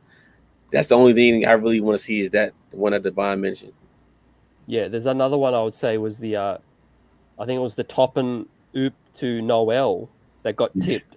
I would have loved to see Noel yam that one down. Right. But I think DeAndre got his tip to it. But Noel, he probably wouldn't have caught it anyway. But then with those rock hands, Divine. You know which one was good too to play back? Julius Randle got fouled. I think early in the game he tried to get an and one. He was like, man, it is amazing the strength that young man got. My man bumped, he brought it back, all this is in midair. Still, I'm like, Julius Randle got some strength up there to hold that ball, move it out the way, take the bump, and still flick that thing out the way he did. I wish we would have got that and one. I thought that was pretty crazy. When they saw it in slow motion, I'm like, damn, that's maneuvering that ball all the way to this side. My man bumping him, he still almost made the 3-point play. That was pretty dope, though. I got to give him that one. Yeah, straight facts. And we'll just quickly touch on the other results today around the league. So the Miami Heat picked up an 8-point win over the Detroit Pistons. There's only 4 games today, and we have the Nuggets losing 72-83 to the Portland Trail Blazers. And we have Dallas and the Clippers locked at halftime. Dallas is 42, Clippers 48. So that's a close game. And yeah, we'll open up the panel now. We'll touch on what they want to say about this game, and also we'll look at the next matchup. So the New York Knicks play, or they have a few days off, Thanksgiving. Then they play a back-to-back against 2 tough opponents, Phoenix Suns, of course, Atlanta. So I'm really looking forward to seeing those Divine. Yeah, absolutely. I'm looking forward to that Phoenix game too, and you know what? Because I do think these couple of days off might help them going to that game. Believe it or not, we don't want to lose the momentum that you got because we won today. But I also think that injury-wise, healing time, Mitch might be able to come back by then because he might be out of that concussion protocol. There's a lot of things that happen in these couple of days, but I think we go in there and play the hell out of Phoenix, yo. I really do. I think we might. I think you might see that tide turn, not because of this one game, because they played the last 2 games. They won in Houston. That game in Chicago, they could have won that game. You know what I mean? And like I said, Evan Fournier didn't have a game like he had tonight. But I think if Evan Fournier can play like this the next, it might not have to be 20-something points, maybe 16, 18, 19 consistently. I think we can get on a good run because the team like RJ shot the 3-ball well tonight, so he had a nice rhythm. He would shoot a lot, but he shot well. So I think if them cats can continue what they did, I think it's gonna be interesting in the next 2 games on that back-to-back. Yeah, and it's good to get a win before Thanksgiving. That has to feel great. I just hope them guys slow down on the turkey, man, because they come out Friday. I don't know how many of you guys tell you a quick little story. Back in the day, around where I'm at in Jersey, when I played basketball in high school, middle school, we always had tryouts the day after Thanksgiving. And let me tell you something. You eat some turkey as a kid and food the next morning in practice and trials, everybody's running to the bathroom, or it happened right there on the shot. So I say that to say these guys are professional. I'm pretty sure they got diets and things like that nature. They were family. So slow down, because we don't want to come out firing on the wrong tubes, if you know what I mean, on the day after Thanksgiving for us. But hopefully this win right now has set us on a new path to seeing how we should play, especially from Julius Randle. He has to look at a game like this and say, you know what, I'm more effective when I drive to the hole and when I get my teammates available. Evan Fournier is more effective when Julius is doing better and he's doing what he got to do. So let's hopefully we continue this whole process right now. Yeah, and fellas, he promised in the pregame and now he's delivering. He's backstage right now. Let me bring him in. Needs no introduction.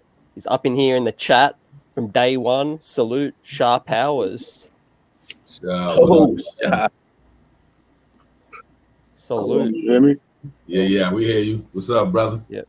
Salute, Shah. Hey, Orange blue all day back there. Look good. Yeah. Oh, yes, I should hook up my headphones. I like the hat, Shah. I'm back. Can you hear us? Yeah, I hear you now. Okay. Yeah, I had to hook up my headphones. I told you I'm new to this. That's all good, bro. You're good, man. Real talk. Hey, pace. One thing I want to say before we jump into things, CT, represent Streets of Buzzing. Nice to talk to you. Hey, salute, fam. Hey, I know Divine KJ got a chance to meet you in the flesh. So these are my boys right here, man. I got phone numbers and everything. I gotta get in touch with you too, Divine. But I'll tell you, I know how to do it anyway. Mm-hmm. Yeah, it was all good. I had a blast that night, but that's a very like I told my wife, 30 years from now, I can still be talking about that. I mean, that was all good, brother, for real. Facts, man. What did you see from tonight? Good win. Good first quarter, so third quarter, and my big thing for the game tonight, IQ played that fourth quarter. He started shooting, and once he got hot, he started hitting. I'm happy. Yeah, facts. Yeah, man. It seems like those guys, Burks is stepping up majorly. Obi, IQ. Now they're playing so well together. People are questioning, Shah. Would you be, open to messing up that chemistry? I mean, anybody's up for grabs, but I'm not giving up them guys right now for nobody's. Right now, Burks, IQ. I mean, if we lose them, what we doing? So those, if it has to be for something major, it has to be something just like other night we had IQ. We was talking about Randle. Randle's up for grabs too, but it got to be for something. I'm not giving up Randle for this guy from Philadelphia. I don't think so. Yeah. Divine, what are your thoughts on that? And maybe even the lineup sort of adjusting. Would you be open to tinkering with the bench lineup at all? Yeah, if I would if it's gonna make the team better. And I mean, you had to look at. I know much of we love our bench the way they play, but I can see maybe one player coming in, one coming out the starting unit, one going in the second unit. If it's going to make the team better, you know what I mean? Because you want the whole team to be clicking on all cylinders, not just one half of the team. You know what I mean? So, y'all know how I feel about Obi Toppin. I just think that man ready to take that next step. He get more time. You know what I mean? I just think that he got the energy to play in that first unit. Mm-hmm. Phenomenal. He got the rebounding. He got the athleticism. I think him and RJ can get up and down that floor like crazy, man. If you decide that you got to bring in a point guard who can push the pace a little more, but I'm open to that, and even I like much as I love Kemba Walker, the way Alec Burks is playing right now. Oh. So we in a good situation no matter what. But I don't have no problem taking with the lineup because I think they're professionals, and I do think they can play better in the second unit than not. I think they can find that chemistry and cohesion just like the other five did. But it's damn good to have them five solid like that though, who know how to play with each other. But with the way emergence are quickly and Burks. Toppin right now, they starting to get in the sync, man. When Mitch come back in the next couple of days, And I think the Knicks gonna hit that stride. And this might be good for Mitch because of the cardio situation. But even though he might not be playing, it might did him a favor to rest to get himself together because Mitch came out the gate not ready. He had to jump right into the fire. So I do think if when he come back, let Noel keep starting for a minute till we 100% ready. But I do think I don't have no problem with that lineup switch either way. Yeah. Hey, and then Knicks streets are buzzing in full effect. Spree, welcome to the panel. Spree. MJ Burke, what up, bro? Yeah. Hey, he's always good for that one little scoop layup, man. That one little shimmy layup. Hey, man, I'll take the win. I mean, just it wasn't perfect. Obviously, it would have been nice if they didn't make a sweat, but you take it. And I think it's going to give them confidence that they won a game like this. We were tested. The Lakers were going to make a run, and so we didn't wilt under the pressure this time. We stayed in the fight, and now they know what it's like to win a tough game.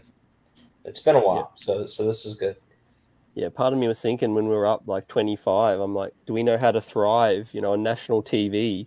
Like we undefeated KJ on national TV still. That's amazing. And like, can every game be on national TV? Like, I mean, it's amazing how we start and you see the intensity and then you figure out why we couldn't do this against a Charlotte, a Cleveland, or an Orlando 2 times. Like why is it like this? We know this team can fire on all cylinders, and we see exactly what happened tonight. But it goes with this team is still learning one another, so we're gonna have those spurts. But I just can't wait till they put it together for 3-4 games, and we go on that 3-4-5 game winning streak, and then it starts up a whole nother conversation. But I want to say something, guys. I still think I would start Burke I would start Burks over Fournier. Oh, right you're now. talking about the. I would do it right now. You go ahead, Shah. Oh yeah. I mean, it's something to think about. I mean, if Fournier keep popping the way he popping right now, I mean, I'll probably keep him in the beginning, but yeah, interchangeable Burks. I mean, I just don't know if it would really mess with the second unit that much with Fournier going into that second unit, how he would figure out what he needs to do in that second unit. But I mean, they like interchangeable players. I think Fournier is a multi-person. I mean, he's not the best defense, but he tries to stay in front of you. Yeah, he put the effort in there for sure. Yeah, for real. Yeah, you're getting steals, Spree. Fournier was good tonight, man. I mean, I wouldn't. I think he took a step tonight. Yeah, I mean, it looks good, obviously, when you make open shots. I mean, that's what he was brought in to do. You made the open shots tonight. But also, he did. There were a few times where he was able to get to the rim, get a couple of easy ones, which we haven't seen. And also, Sim pointed this out on his show. I got to go back and watch it, but there were times tonight where Evan was saying no to Randle, like directing Randle to get out of the way here, and like you need some of that, guys. Like, Randle can't do it all on his own. There's too many decisions in the game, and when you're a unit, if Kemba ain't gonna do it, then Fournier's got to step up and he's got to say no. Let's run this, or let's go with this. Give me the ball back. I'm feeling it. So, I wouldn't tinker with it. I think Fournier's just got to make open shots. It looks better when he does that. He sure does. Yeah, definitely. And we got some tough games coming up. Sharp hours. What are you expecting to see now that we've got this win tonight? We've got Phoenix coming up. That's going to be a solid tester. That shout out to Jonathan in the chat who said they're the hottest team in the league. So that's going to be a big test. If we can play 3 quarters like we played this first quarter tonight, yeah, I think we're pretty good. If we start off like we did tonight, slack off in the second, and take it from the third to the fourth quarter. Yeah, I don't see no team really. I don't fear no team out there. New York Knicks forever. Yeah, fact. Yep. Facts, Divine. Yeah, man. I'm not concerned about Phoenix. Like I said, if Fournier can get it, if Fournier go, now we got to realize this here. If Fournier go, the Knicks go right now. Mm-hmm. I mean, And like I said, I really believe that we paid him $19 million to do what he did tonight. You know Divine, the stats show that. The stats say Yep. that when Evan Fournier scores more than 15 points a game, we're undefeated. Right. Wow. Yeah, absolutely. There you have it. And that's why I was telling people we got a good team down there. It's just that Evan Fournier in the slump. You know what I mean? Not to knock you off the Devon, my bag, but I've been saying that Randle and Fournier connection, man, that's gonna be something big for us this year, man. And if they could get that connection going, I mean, I could see Fournier almost easily doing 19, 20 points a night, man. Tonight it was simple for him tonight. Yep. So Yeah, he's a vet. KJ, he's a big game player. You know, in the Olympics. yeah. Well, let me tell you something. Fournier used to hurt us every time we played against him. So facts. we know what the man can do is just the consistency. He can score with the best of them, and he can score on anybody, and he's not afraid of you. So my thing is the next game is he going to be consistent, and the only reason why I'm entertaining that Burks, because Burks has been consistent off the bench. The man can play defense and offense on you. So I just thought, like, you know, sometimes when our first unit is stagnant, we got a guy in there that can do all the intangibles already. Why not start that man and have him come off? But that's here nor there. We got the W night, so let's see exactly what's going to happen in the next game, and we'll go from there, one game at a time. And let's see if Fournier can put it together a couple games and it consistent double, and then that's a whole nother conversation. So let's see what happens. You know, I think he will. CT as well. You know why? Because his last 3 games were bad. He had the off game against Chicago, but remember the game before that, he shot pretty well again. But the Houston, I think it was. Well, Houston and Chicago, he had a good game, and then he had a good game tonight. So two out of the last 3 games, he had a pretty good shooting thing. So that tells me that like he's getting back into that flow. You know what I mean? But if Fournier, like you said, get it together, that opens up a lot of stuff. It opens up a lot for the Knicks. You will. I just think people were overreacting over a smaller sample size. When you look at the grand scheme of things, we're what, 16, 17 games in to an 82 game season. The law of averages will always even out. You know, like I said, you don't go from 19 points to nothing. You don't go from being a solid 16 point per game scorer like Fournier to going all the way down to like 10. And I just think his usage has dropped as well. But I want to ask Spree, are you pro moving Alec Burks into the starting lineup? Because I know that's your guy. Yeah, I mean, I'm torn on this. I've been back and forth. Like, I feel like I have a different opinion on this question every game. But salute to Jarvis. That's my man. I appreciate it, man. But I would say no. I think Alec rocks with that second unit. I think Rose, IQ, and Burks, like they can play their games and they play well together. There's chemistry there. I wouldn't mess with it. Let's see what Evan does the next few games. He got it going tonight. My biggest thing with Evan is like, and really it's with our RJ too. Like these guys can't just be spot up shooters in this offense. Like we need to be. We can't be predictable, and it's not like when Randle gets him the ball. We just got to find ways for these guys to get off the bounce. Like Fournier, like he was brought here, yes, to make threes, but he was not brought here to be Reggie Bullock. He was not. That was not. He was brought here to be a versatile player in this offense. Same thing with the RJ. I hate it when RJ, like, yes, his 3-point shooting is improved, but take a step in. It's okay to take a closer shot every now and then off the dribble. Like, it drives me nuts. You don't always have to shoot threes. So I don't know, man. Like I think Fournier found it. It's about chemistry. It's about them working as a unit. Randle plays a big part of it. But to answer your question, as much as I love Burks, I would still stick with him in his role in the second unit. But my opinion may change though if Fournier struggles. Yeah, I know.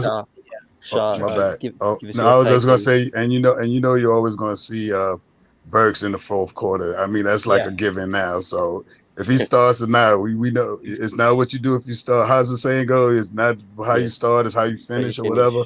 Yeah, that's what I I agree. Yeah. KJ and Divine, and then kick it to Divine. But are you a fan of just leaving things as they are right now, based on what we've seen? For me, that's for me or Devon? Yeah. Okay, Jay. Yeah, first, and then throw it to Devon. For me, through 18 games, we've been more inconsistent than consistent. So I am a fan of switching it up right now. I think I've seen enough on this team, and I just don't want to. Once you smell something good and you get something good going, you don't want to break the monotony. But everything hasn't been as good on this team tonight. We had a great night tonight. It was an okay night, but we had a good night. We got the W. But I want to see more of that every night. These guys have spoiled me now. I want to see more consistency in that first unit. And to me, the first unit needs help. So I'd rather get us a bigger boost in the first unit. So as we keep it going, the second unit could bring whoever, and then you could mismatch whoever you want to bring in. So that's why I want to go with that change right now. Yeah, can I just say this, KJW? Absolutely. Just one thing. Like, if I was going to make a move, see, my only thing with Burks, though, like, we talk about what the first unit needs. Yes, Burks plays good defense, and he's a shot maker. We can rely on that. But the ball movement specifically, like, I feel like the point guard thing is the biggest issue with the starting line. Hold on. I'm happy you said that. Yeah. I'm happy you say that. Because now, this is where I'm going at. We can move Burks to the point guard position and have Kemba play off the ball. Don't forget his position is bad. It's no 1, 2, 3, 4 in our first unit. Yeah. So imagine you have you have Burks bringing the ball up. You got Kemba, you got RJ, and you got Randle right there at the 4, running back around. Burks could do all the same intangibles he's doing now. Take Kemba. I was thinking of starting IQ and putting me too. Kemba down, but I that is true. I mean, Burks can play the point. That is possible. Kemba as an off, it still doesn't solve the Kemba defensive issues, but I hear you. I mean, I'm trying to figure it out too with you, man. I mean, just the point guard thing. The reason I think that's the biggest issue because, I mean, Kemba's not like if he's not making shots, what does he do better than IQ right now? Honestly. Take charges. Yeah, that's what I was saying. He has to score to be effective or assist. Let's stay on topic. The Divine, Alec Burks, or leaving things the way they are. For you a fan of leaving it the way it is for now? For now, I'll leave it the way it is for now. Because let's see how Fournier do the next couple of games. Let's see if he might be getting out of his funk. Then if he's getting back into what he do good, there ain't no need to change nothing. You know what I mean, but the Kemba thing, I mean, the point guard thing, I think it's just going to be wait and see for me. I mean, if Fournier scoring or RJ scoring, we good. That's just, to me, that's just the way the Knicks going to be. If Fournier get on the rhythm, we don't got to change nothing. That second unit is special. Don't get me wrong. That's a special second unit. I mean, they got cohesion, chemistry, camaraderie. We got Alec Burks and Derrick Rose, veterans in that second unit. They can calm them young boys down.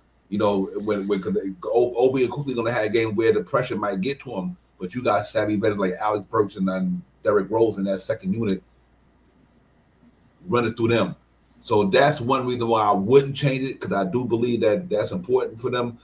But if I think Fournier get on a run right now, then no, I wouldn't. You know me, I want Obi Toppin. But I think if you bring Alec Burks in there, you still got the same problem with them. You got Evan Fournier. To me, you got 4 people who need the basketball in the Knicks starting lineup. All 4 of them.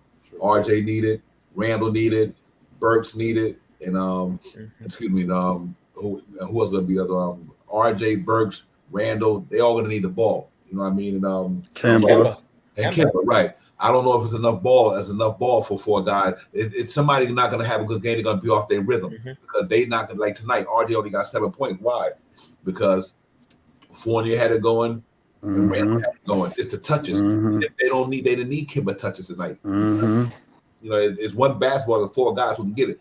That's why I keep saying Obi Toppin, because he don't need the basketball. You could pass the ball to Obi Toppin. He willing to give that ball up to somebody, and let the shooter shoot it. He played the game that he played up and down the court, rebounding, possible 3 here and there, and change the pace of the game, like Shaw always say. That way, he don't demand the basketball, and I think when you got 4 guys who demand the basketball, that one guy gonna be frustrated because I ain't getting no shots. True.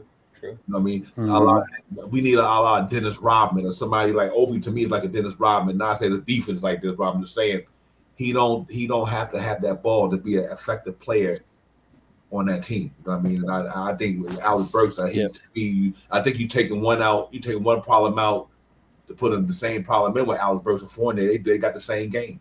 They do the same thing. So that's what I wouldn't do it.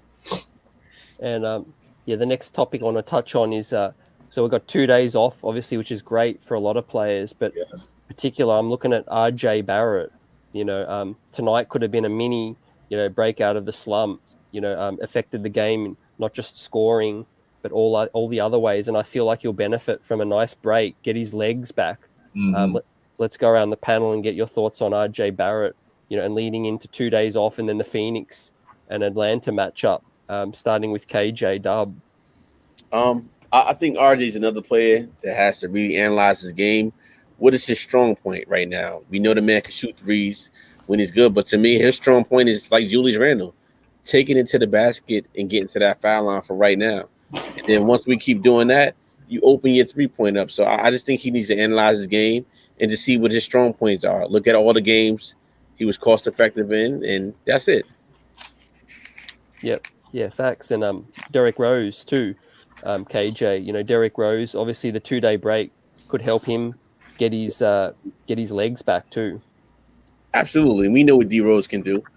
It's okay for him to take off a couple nights, but we're going to need him going down the stretch. We don't want to have the same thing that happened to us last year in Atlanta with him when he was the best guard that we had on the team out there. He got so tired out. So, but we have that now. And D Rose, any rest that man can get right now, we have the personnel for this man to take off a couple nights if he has to. Even Kemba Walker, because we have the personnel now. So let him get their rest, But hopefully we see some good stuff with D Rose when he comes back too as well. Yeah, and Sharp Powers. What are your thoughts on RJ, Bully Barrett? Any time off would be good for RJ right now. He's just gonna have to calm down and play his game. I just like his defense. I mean, his defense this year is something that I didn't see this year, and the rebounding. Man, this boy is getting some rebounds a game, and he is really. I mean, he may not be getting 20 points a night, but he's surely looking like he may get 8 to 10 rebounds a night. So I'm happy with that. He's playing good ball. 12 points tonight. Another good game for him. Yeah, that's why I think Spree. This could be a pivotal point where you could burst out, take a rest, and then the scoring's not always going to be there, the shooting, but if he's doing this on a nightly basis, I'm okay with it. Yeah, I agree. I think it'll be good for him. I mean, KJW hit it on the head for me. Like, as much as make your open threes, no doubt, we need you to make open threes, but when you take that ball to the basket, take your chance. When it's you're not going to get a ton of opportunities, but when you get those opportunities, we need your penetration. We need you to get to the free throw line. Like, that's a must. We need you to push the pace. That's a must. We need you to make the right reads. He had a really good play today that I remember where, he slowed down right before, I think it was DeAndre Jordan came over, and he faked like he was about to throw up the shot, and he passed it to Obi at the last second. Like, those little things in the game where RJ's reading situations. He's like, RJ to me is more, he's a rhythm player, but he's just got to think the game better. When he's thinking the game right and making the right decisions as to when to attack and when to do this, and he's playing turnover free ball, because he, like everybody says, we know RJ can defend, we know he can rebound. Like, when he just puts it all together and just makes the simple things, he's fine. Simple things. He's a good player. But when he tries to do the home run things and he's not confident in his game, he shrinks and he goes away. So he's just got to stick to the simple things that make him a good player. That'll come with maturity, Divine. Like you've been saying, RJ Barrett is 21. Sometimes you got the world at your feet and you feel like you need to, be a world beater immediately. Yeah, absolutely. He's young. He really is. 21 is young. I mean, that I kid you not. And he just learned this. Remember, this is just his third year. It ain't like it's his fourth year. This is his third year. So really, RJ Barrett played 2 years and 17 games of basketball in the NBA. You can't throw the weight on that man's shoulder like that. The cat played 2 years. He played in came in a pandemic year. Last year he had a good year. You think about his numbers went up every year. I'm not even concerned about RJ, but 14 or 17. I think he's gonna go to 18, 19, 20 this year. Once his team get on a rhythm, and when they all clicking, I think RJ is the real deal. I mean, you know, but I like his game tonight. If RJ gave me just put 6 more points with that, this would his box score would have been 18, 7, and 3. All-star. Right. Or Star J, Shah. Yeah, and the reason why he probably didn't get it because Fournier was popping. You know what I mean? Fournier and Randle was popping, so he probably wasn't gonna get the shots he wanted tonight. Him and Kemba, because them cats they were doing their thing. So I like RJ, man. I think he'd get it, but I like the game tonight. Like you said, you look at the stat line all across the board. It was nice. It was nice. Yep.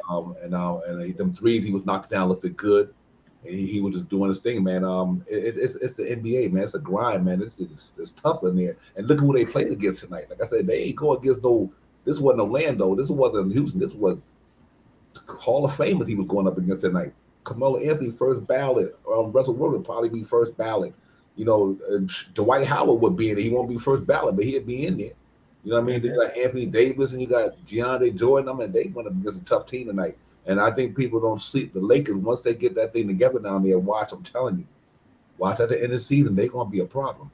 I'm telling you now, they're going to be a problem, bro. And when LeBron get back, they haven't even gelled yet because they got like over 14 new players. So for RJ to play like that tonight and go up against Russell Wilson and all of them got competing against all them and have a good stat line like 12, 7, and 3. Like Shaw Power said, he been rebounding that ball phenomenally, bro. So that's telling me that even though when he's not shooting the ball good, he contribute in other ways. And that's what you want to see in a good player. I ain't got it going offensively, but you know what? I'm going to help the team win another way by snatching a rebound and passing the ball and playing defense. That's all you can ask for in a man like that. So I'm happy, but I think he's going to be good to go. Yep. Yeah, absolutely, man. Yeah, again, it's early in the season, fellas. You know, we were always looking at trends, and it's been a small sample size. And another topic we'll touch on now, starting with KJ, is our defense. It seems like the last couple games, it's slowly starting to move back to where we hope it is. 100 points or below. And I think is this, Thibodeau and the coaches working on some stuff, and then the players also figuring things out on that end. So what are you seeing on the defensive end moving forward for this club? I think our production on offense dictates our defense. When we're not shooting all those 3-pointers like that, we have time to get back. And now these guys are not as tired as they were before when they're chucking up a whole bunch of 3-pointers, 41 3-pointers, and only making 10, trying to go back and forth. So, and I just think is that our offense dictates our defense. And what I'm seeing now is that we're starting to defend the perimeter a lot better. I mean, it's still some open shots. The rotations are getting better. As the rotations weren't quite there in the beginning, you still get some open shots in that it's in a lot of the shots they come in that corner. That corner perimeter shot is still there, but they're getting out there more. They're closing out on their man. So that's the difference I see now than before. Yeah. And Shah, we love the fast break points to go up, and it seems like whenever we get a stop is our chance to push the pace and get a dunk. And that's I'm seeing Nerlens Noel have a good impact on the defensive end as well. Yeah, he definitely stepping up for us. Mitch ain't here right now. I mean, he did it last year, so it was expected. But another thing, back to the question you asked KJ, it's all about that pace, man. If we can get down and score, then we could get back and protect. We ain't gotta, if we can score down, if we score when we have the ball, we get back and we can set up our defense. That's basic facts. But yeah, Noel, yeah, he's doing what he's doing. We already know what he does. I'm happy with whatever he does because he's a rim protector and he's no punk. He may, like you said the other day, Divine, 150 pounds, but that 150 pounds be working, man. He be working at 150 pounds. He's soaking wet.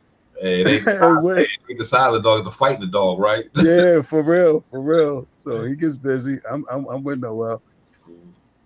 Yeah, and we got guys that aren't necessarily great perimeter defenders, but they can all steal the ball. We got Burks getting 2-3 steals, quick hands, 3 skills. Kemba gets steals. Quickly can get steals. Toppin gets steals. So Spree, our defense, I think it has a higher ceiling than what some people were. They were a bit down, which was understandably so. But I think with Tom Thibodeau as your coach, the defensive end was always going to pick up. Yeah, I agree. I thought holding them to 100, that's pretty good. I mean, the Lakers are a fast-paced type of team, so we definitely, I think we hung on the boards. That's a big thing with defense, just finishing the defense.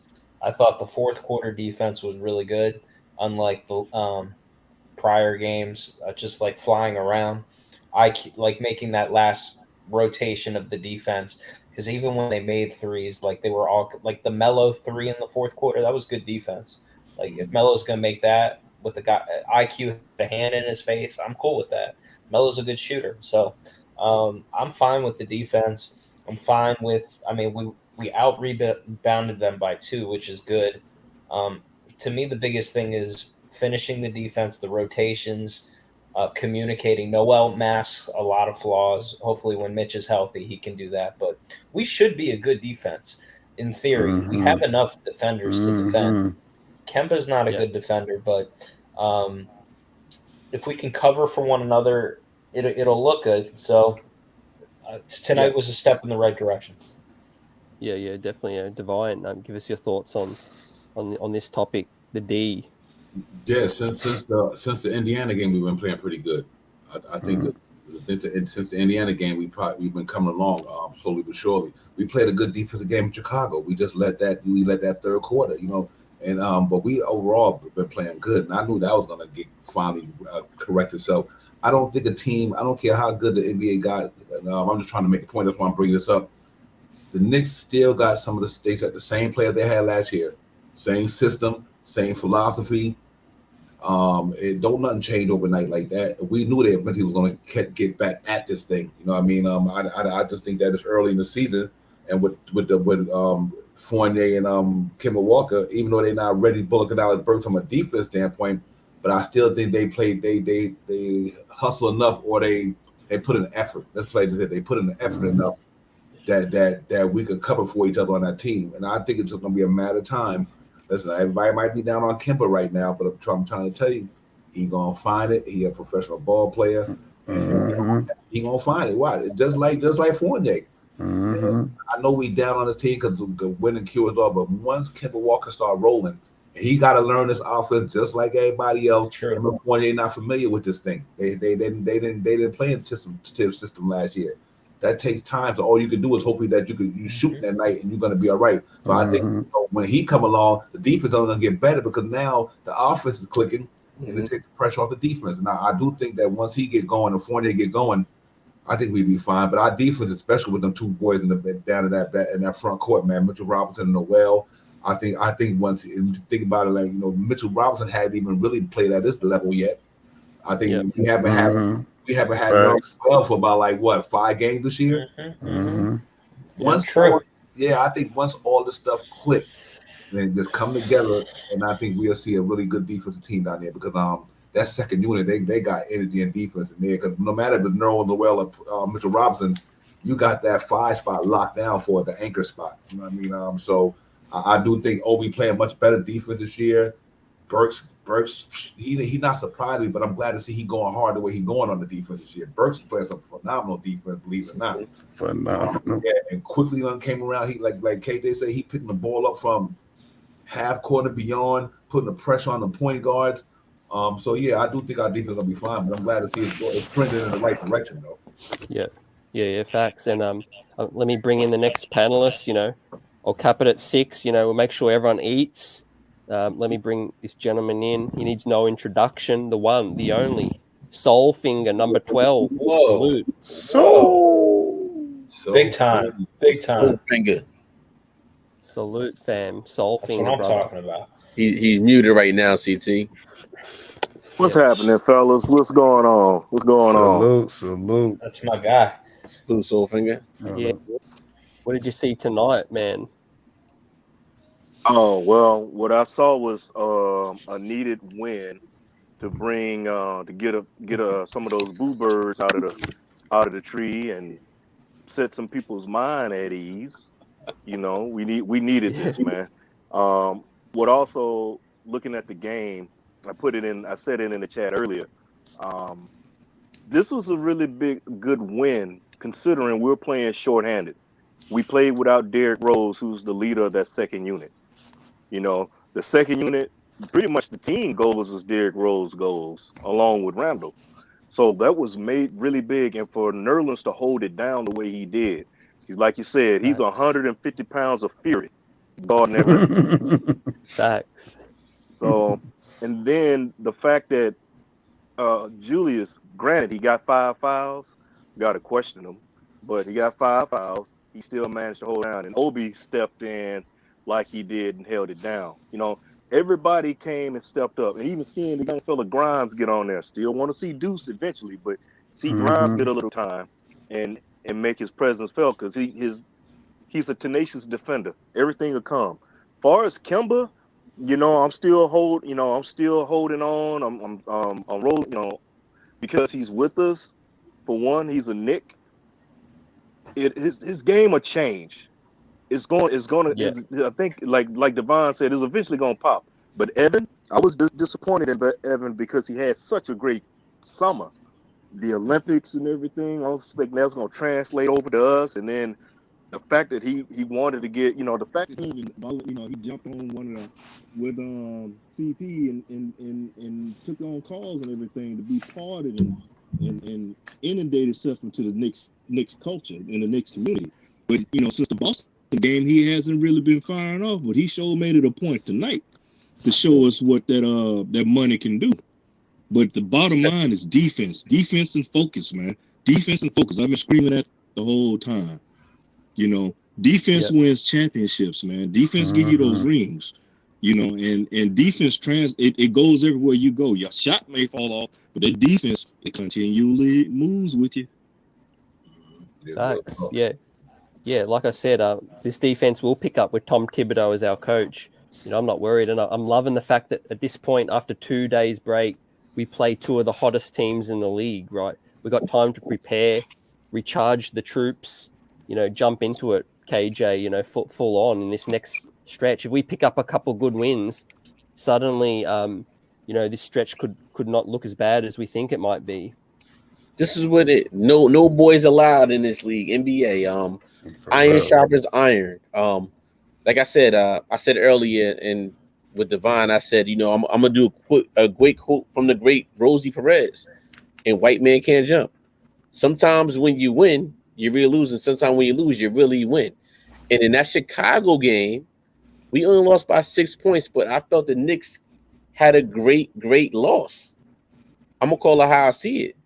They did some things in that game where we could have won that game, but guess what? It transferred over into tonight's game, and these guys won mentally against the LA Lakers, who are projected to go to the NBA Finals. Cole, even without LeBron, that team is still a great team.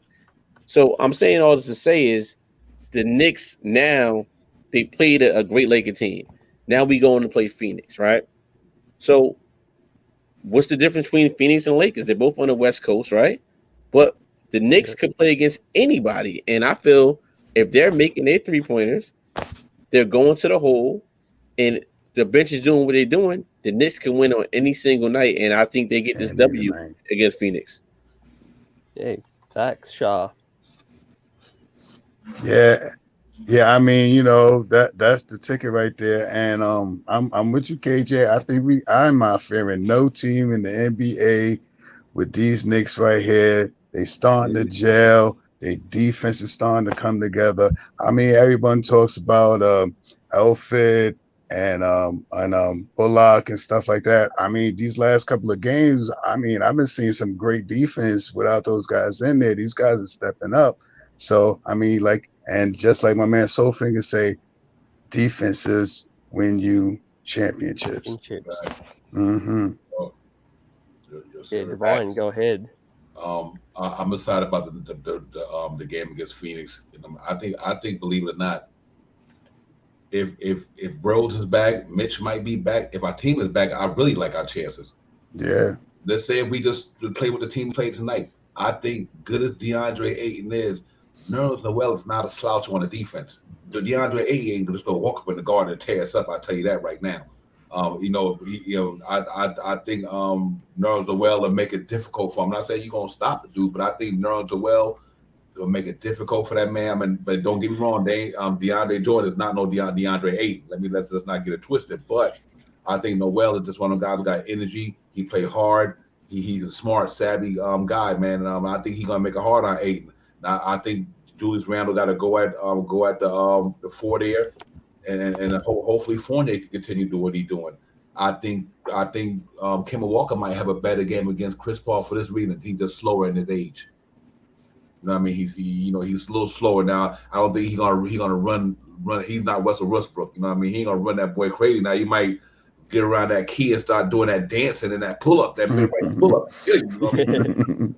that Chris Paul mid range pull up is crazy. But I do like our chances though. And I think Mikal Bridges playing well, but I think RJ up for the challenge. You know what? You go mano a mano with him, and I think our bench will take care of the rest. But I like the way we playing. I think we on to something with that defense. Like I said, since Indiana, we've been playing good defense, and that's what it's about in New York City. You ain't playing defense, don't even come up here. You know what I mean? You're wasting your time. You know what I mean? The Garden, Tom Thibodeau, they gritty toughness. I like the energy they playing with. Even like KD said, CT and I passed the mic. That Chicago game, we lost that game, but we played hard, until we got to that third quarter. And we just, but I like the way they played. I do. And other than the first poor quarter scoring. So I think we started to hit that groove. I think if Fournier could do what he's doing, he might not have give you 26 tonight, but if he can come out against Phoenix and give us 17, 18 with a good percentage, and I think we got a good chance of doing that because I really do. I like this team, man. This team is solid, man. And I know winning cures all, but I do think we haven't seen the best of the Knicks yet. Yeah, facts. We haven't peaked, and we want to peak at the right time, And those be the games right after Fournier scored 17. Now we got Kemba scoring 15 tonight. And I mean, tonight we didn't need him. Fournier Evan took all that pressure off him tonight. Tomorrow Friday he might be the one with 25 points, Kemba. And we talk about Evan Fournier scoring 16. Yeah. And a spree. What are you expecting to see? Give us your predictions for the next. We'll go around and get everyone's predictions for the next two matchups, Phoenix and Atlanta. I think are both games at home? Away. 1-1. I think 1-1. Yeah, I think Phoenix is at home. Atlanta's on the road. Mm-hmm. Yep. Oh, Atlanta's on the road. I think, man, call me a homer. I think we're gonna win both games. Ooh. Call me a homer if you want. That's fine. I think we found something. I know it's weird, guys. Basketball works weird, and I know we weren't even great tonight in certain stretches tonight. But that first quarter, man, I liked the way the ball moved. I liked how the first unit was playing off each other. We stopped it, and give the Lakers credit. They made a run, but I think we figured out what we have to do now. Like, I feel like it's starting to come together. And Phoenix, if we can get by Phoenix, I think we'll beat Atlanta. I think Phoenix game is going to be a great game. I really do. I think it's going to be a really close game. It's going to be tough, but I think the Knicks, they're ready to take the next step. I think they're trying to get to consistency, and what better way to do it than beat Phoenix, who's the hottest team maybe in the NBA. Yep. Yeah. Soulfinger, what are you expecting from Phoenix and Atlanta? Well, Phoenix is going to be an interesting game because of the point guard play. And again, I don't think, like I said, Ayton, I don't see him coming in stomping all over the place like, some may think. Again, Nerlens is 150 pounds of fury, and he's going to bring it. I mean, come on, man. You saw he stood up with, both the big boys in Cleveland. Not in Cleveland, but in Philly. He went up there against him. Like I said, Nerlens has no peanut butter in his drawers. He gonna come at you, man. And I like Nerlens. And the thing is, Mitch will be back. So I think it's gonna be a rather competitive game. We lock down our defense and we slow them down because Phoenix is gonna want to run. That's what they're gonna want to do. I'm not saying that we can't run with them. We can. However, I think half court game is our bread and butter against a team like Phoenix. You know, play them physical, get up on them, and again, I just want to say this: Spree, you're not being a homer. You just calling it like it is, my man. And I'm with Spree on this, man. Really, I am. We can beat anyone, you know. I fellas, think we found something, Soulfinger. I think it's start. You saw the energy, and to finally win a game that I feel like we couldn't pull out. They finally pulled it out. Mm-hmm. So you're not gonna have me make a prediction after we just pulled this one out and they showed me something and say pick the Knicks to lose. I can't do that. Help. We need help. Mitch and Noel. I'm gonna tell you, if Mitch would have been playing in the Chicago game, we would have pulled that off. Honestly, in my heart of hearts, I believe that. That's just the way I feel about it. Because Mitch changes shots, man. And DeRozan wouldn't have been getting in for those mid-range like he did, you know. But you know, but that game was better. This game, considering, like I said, we played without D Rose. When the last time we won a game without D Rose since he's been on the squad? Since Jesus was a baby. Yes, sir. Marinate on that, man. Marinate on that. And the fact, and I'm gonna tell you now, we need to let IQ know. IQ don't come out there with the braids, but come out there with the sideshow bob thing you got going on, and because you was firing it off, man. That's what I want. You know, it's just like Randle, when Randle come with the cornrow braids, it's a wrap. So for some reason, like they say, they like Samson when it comes to their hair. But the next game is we got Phoenix. Then what was the next game? Atlanta. Oh man, look, it's Playback, man. They when they come into the arena, they need to be playing at James Brown, the big Payback, because this is a business. Well, actually, it's not business. This is personal. Yeah, I'm gonna keep it a buck. Man. This is personal because I'm gonna tell you. After Clint Capella talked all that noise, and I'm still salty about that one, man. He talked all that noise and what he gonna do in this. You were talking all that. Hey, he was talking all that jazz when we didn't have Mitch. Wait till Mitch get back. You know, you played against a hurt Nerlens Noel. You know, granted, both of them, Nerlens is not in the best of health at knee, but it's kind of like it was in the playoff. But let Mitch come back. Yeah, let Mitch come back and see him talk that noise. And then you can't double Randle. So yeah, we're gonna bust their head to the white meat, man. Yeah, let's touch on this before we get round and get everyone's last words. But yeah, the Westchester Knicks picked up a great dub tonight, and Luca Samanic balled out. You see the stat line there, ladies and gents: 29 points, 14 boards, 5 assists, 3 blocks. Looking a man amongst boys. So I want to go around the panel real quick and ask everyone: Do you think this man's will be elevated to the big club at some point this season? Shah. Well, with these numbers that we've seen over these last couple of games, I don't think you can hear we just need your mic. Can't hear you, Shah. My bad. Hold on. You good? I'll kick it to Spree real quick. Sorry, what was the question? You broke up on me. Luca Samanic, you see his stat line I just brought up. Do you think he'll be brought up to the big club at some point this season? It's possible. I mean, I honestly, I don't know a ton about him. But anything that can possibly help us, a lot of it obviously will depend on the needs of the club, injuries, and what we need. But it's possible. Yep. Shah, you with us? Yeah, you hear me? Yeah. You good? All right. Yeah, seeing them numbers this guy Luca been putting up for these last couple of games, man. I mean, I'm not against him coming up, and maybe we need to send my man Sims down there to get a little burn down there because he's been around he's been on the bench a little bit. So I mean, I wouldn't mind seeing him up here. Maybe 1 or 2 games. I mean, can't they they two-way players, right? They can switch out, come back in. Yeah, so I mean, I wouldn't mind seeing him up here for a couple games. Let's see what he could do. He might be looking at those numbers: 29 points, 14 rebounds. Other night he had when when Deuce was down there with him, he had another big game over there. Another 20-something point game. I think it maybe it'd been 30 points. I mean, 32. There you go. You know what I mean? So I'm not that. I'm not against it. Send him up. Let's see what he could do. He's a big dude, 6'10", big shoulders. I mean, I think he played in the league with the Lakers or something like that, right? He played with somebody. Spurs. There you go. I know he played with somebody that was in the West. So I mean, get him in. Let's see what he could do. And he can block shots. You know, he can be that mobile big man again. Soulfinger. Soulfinger, yeah. What are your thoughts on Luca? There you go.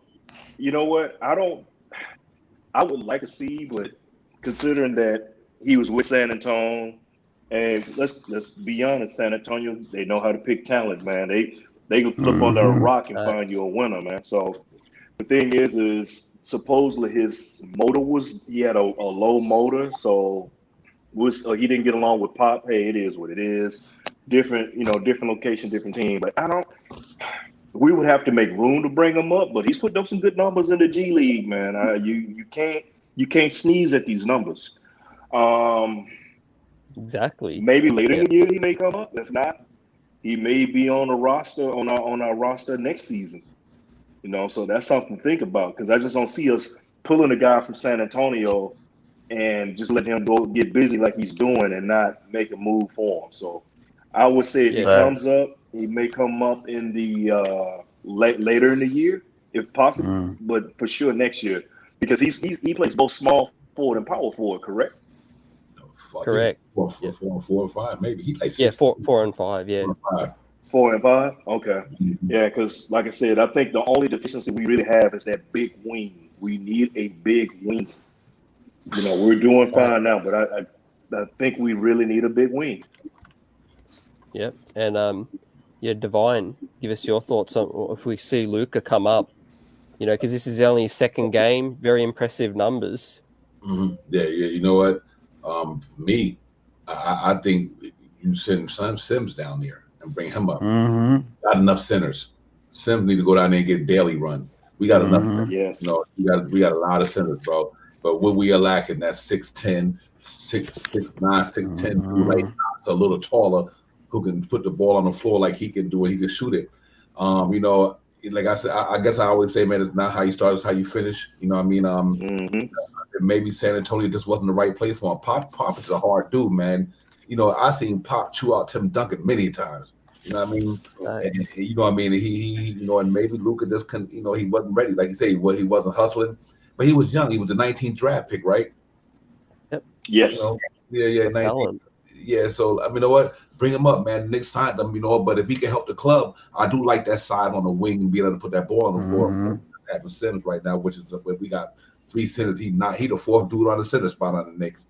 So when all our centers get back, he's not going to be playing none. So you must send him to the G League and bring that man up. And let's say if Obi have somebody have a subpar game or get injured for the game or whatever the case may be, you might try that boy. I mean, just try him in there. Yep. KJ Dub. I'm gonna tell you, with the numbers, my man is going to win the MVP of the G League down there, and I'm not saying that jokingly. Just there's no room on this guy on the team for him right now with Clog Jam. Well, we had a Clog Jam real quick. He's won it before last season. Well, he's gonna be the number. He's gonna be back-to-back MVP because let me tell you something. Unless barring injury to both our big men, a trade, there's no room for him right now. Don't forget, we still have Taj Gibson on this team, and we know Tibbs is going to go to him when it's all said and done. I just don't see a room for him at all unless those certain things happen. Hopefully nothing of injury happens, but if a trade does happen and we have to trade a Noel or Mitchell Robinson for someone, you may get a chance to see him come up. Other than that, right now, I don't think he's coming up at all. Yeah, go ahead. Chop Powell real quick. You know what's interesting to me? I think at the trading deadline they might trade Knox. He might come up. That's why they probably gave him that 2-way. They might Knox and then say, okay, you know what, we're gonna move Knox. We just bring my man up to take Knox spots. You know what I mean? I think in the Knox making way more money. Knox make like $5 million, $6 million. I kind of see Knox as a filler, as a trade filler, like you were saying. You may have somebody else and Knox just to throw in for salary purposes to make it match, to get them out of there, because we'll see how it goes. Because a lot of people are looking for trades and you're coming up with all these exorbitant trades. But the thing is, you got to keep in mind, just because you want that person doesn't mean that we're gonna get them. The other team that's trying to get them got to be the team the player you want got to come from a team that's willing to let it go. So I think there's something brewing behind the scenes, because again, our front office does things that nobody knows, and we as Knicks Nation is not used to it, because information, they'll come out and say, this is what we're doing. And then everybody's hanging out, and then when it doesn't happen, it blows up in our face. Now we look like boo-boo. So this front office operates in stealth, which I'm cool with. Let's shake it up and do something different. Insanity is doing the same thing over and over, expecting a different outcome, right? Facts. And hey, like you said, we picked him up from San Antonio, so he's been in a good system before, and he salute to Manchild. He puts the ball on the floor like a guard. You should seriously see his handles. His handles are tight, like Amari, similar to Amari Stoudemire's handles for that size. But hey, it's been a great show. Got all-star panelists with me. Chat's been on fire. What we're going to do is we're going to go around and get everyone's last words. Say whatever you want to say before we close up for tonight, and then we'll be back in full effect when we play Phoenix on Friday night. Knicks.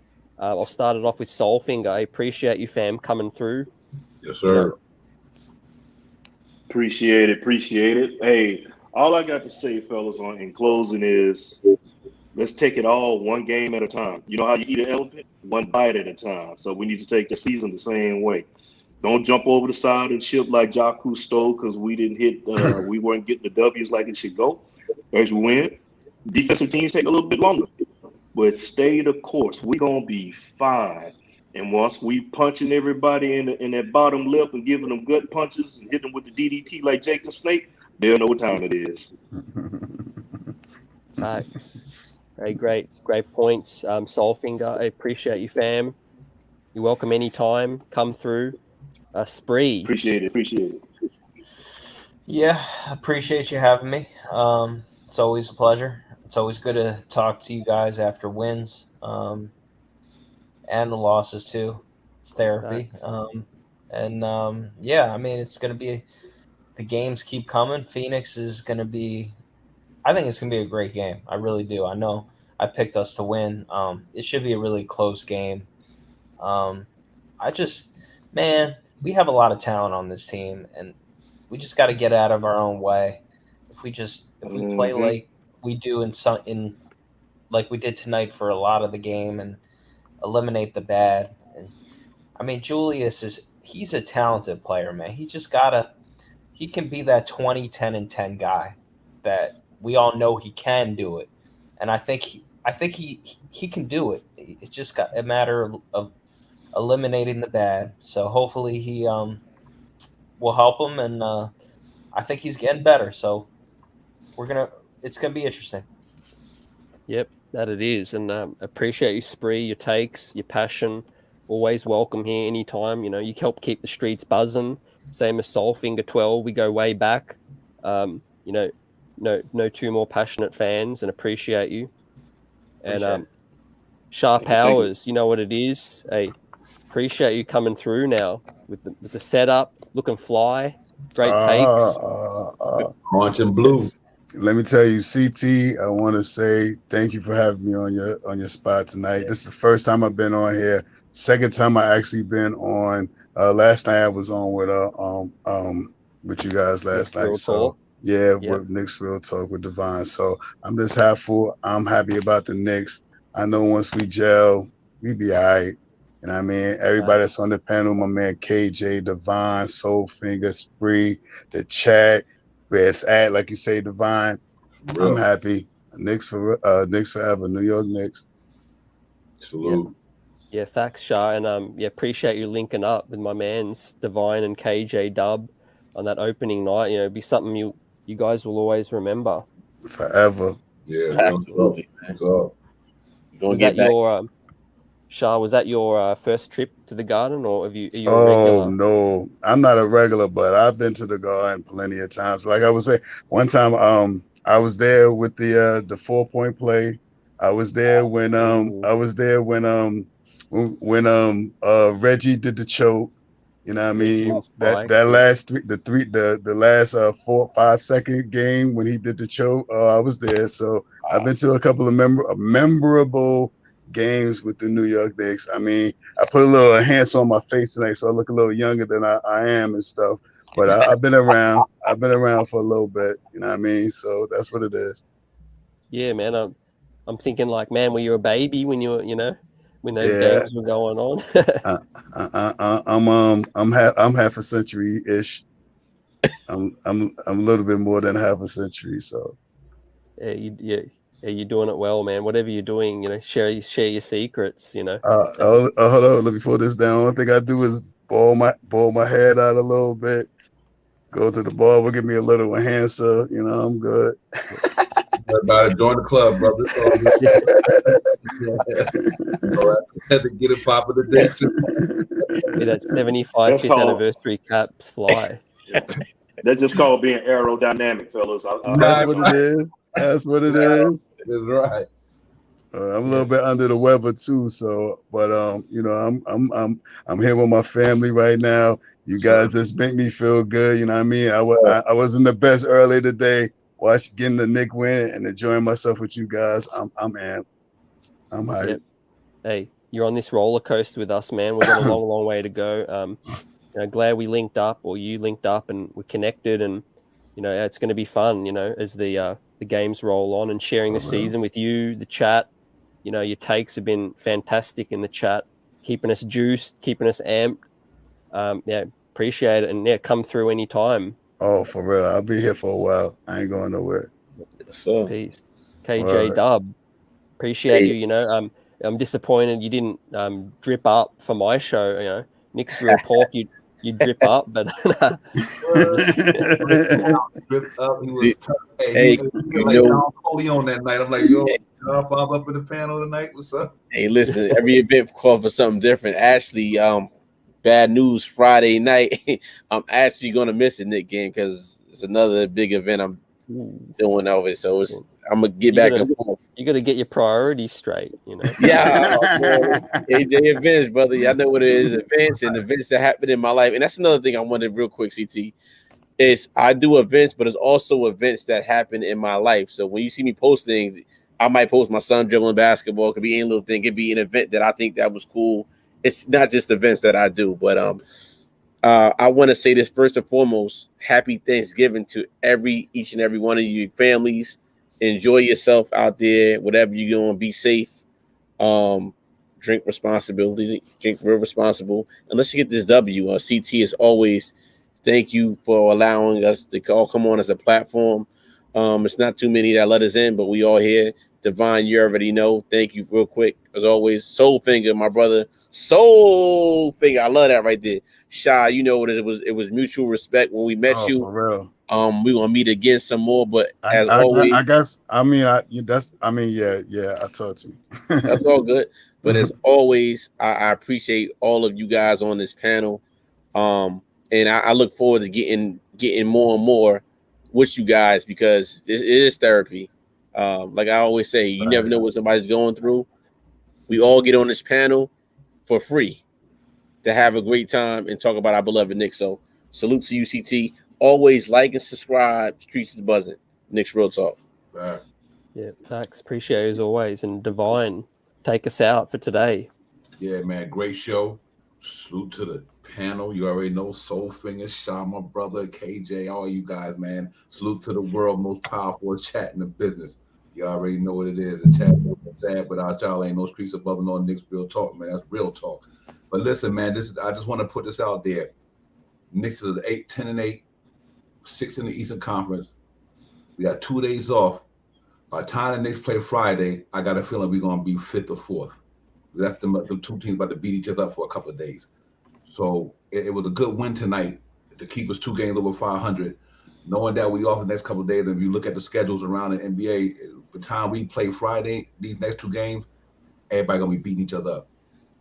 So I think it's gonna bode well for us in the sense that we was a good win for us tonight, man. We went against a bunch of Hall of Famers tonight. The Lakers ain't no slouch, man. Carmelo Anthony is a sure first ballot dude. You know what I mean? Let's not Russell Westbrook is a first ballot dude. You know what I mean? He might ain't win a ring, but they first ballot talent. You know what I mean? And Anthony Davis one of the top 10 in the league, for as I'm concerned, when he got it popping. So we went there and played them guys. DeAndre Jordan had a savvy veteran.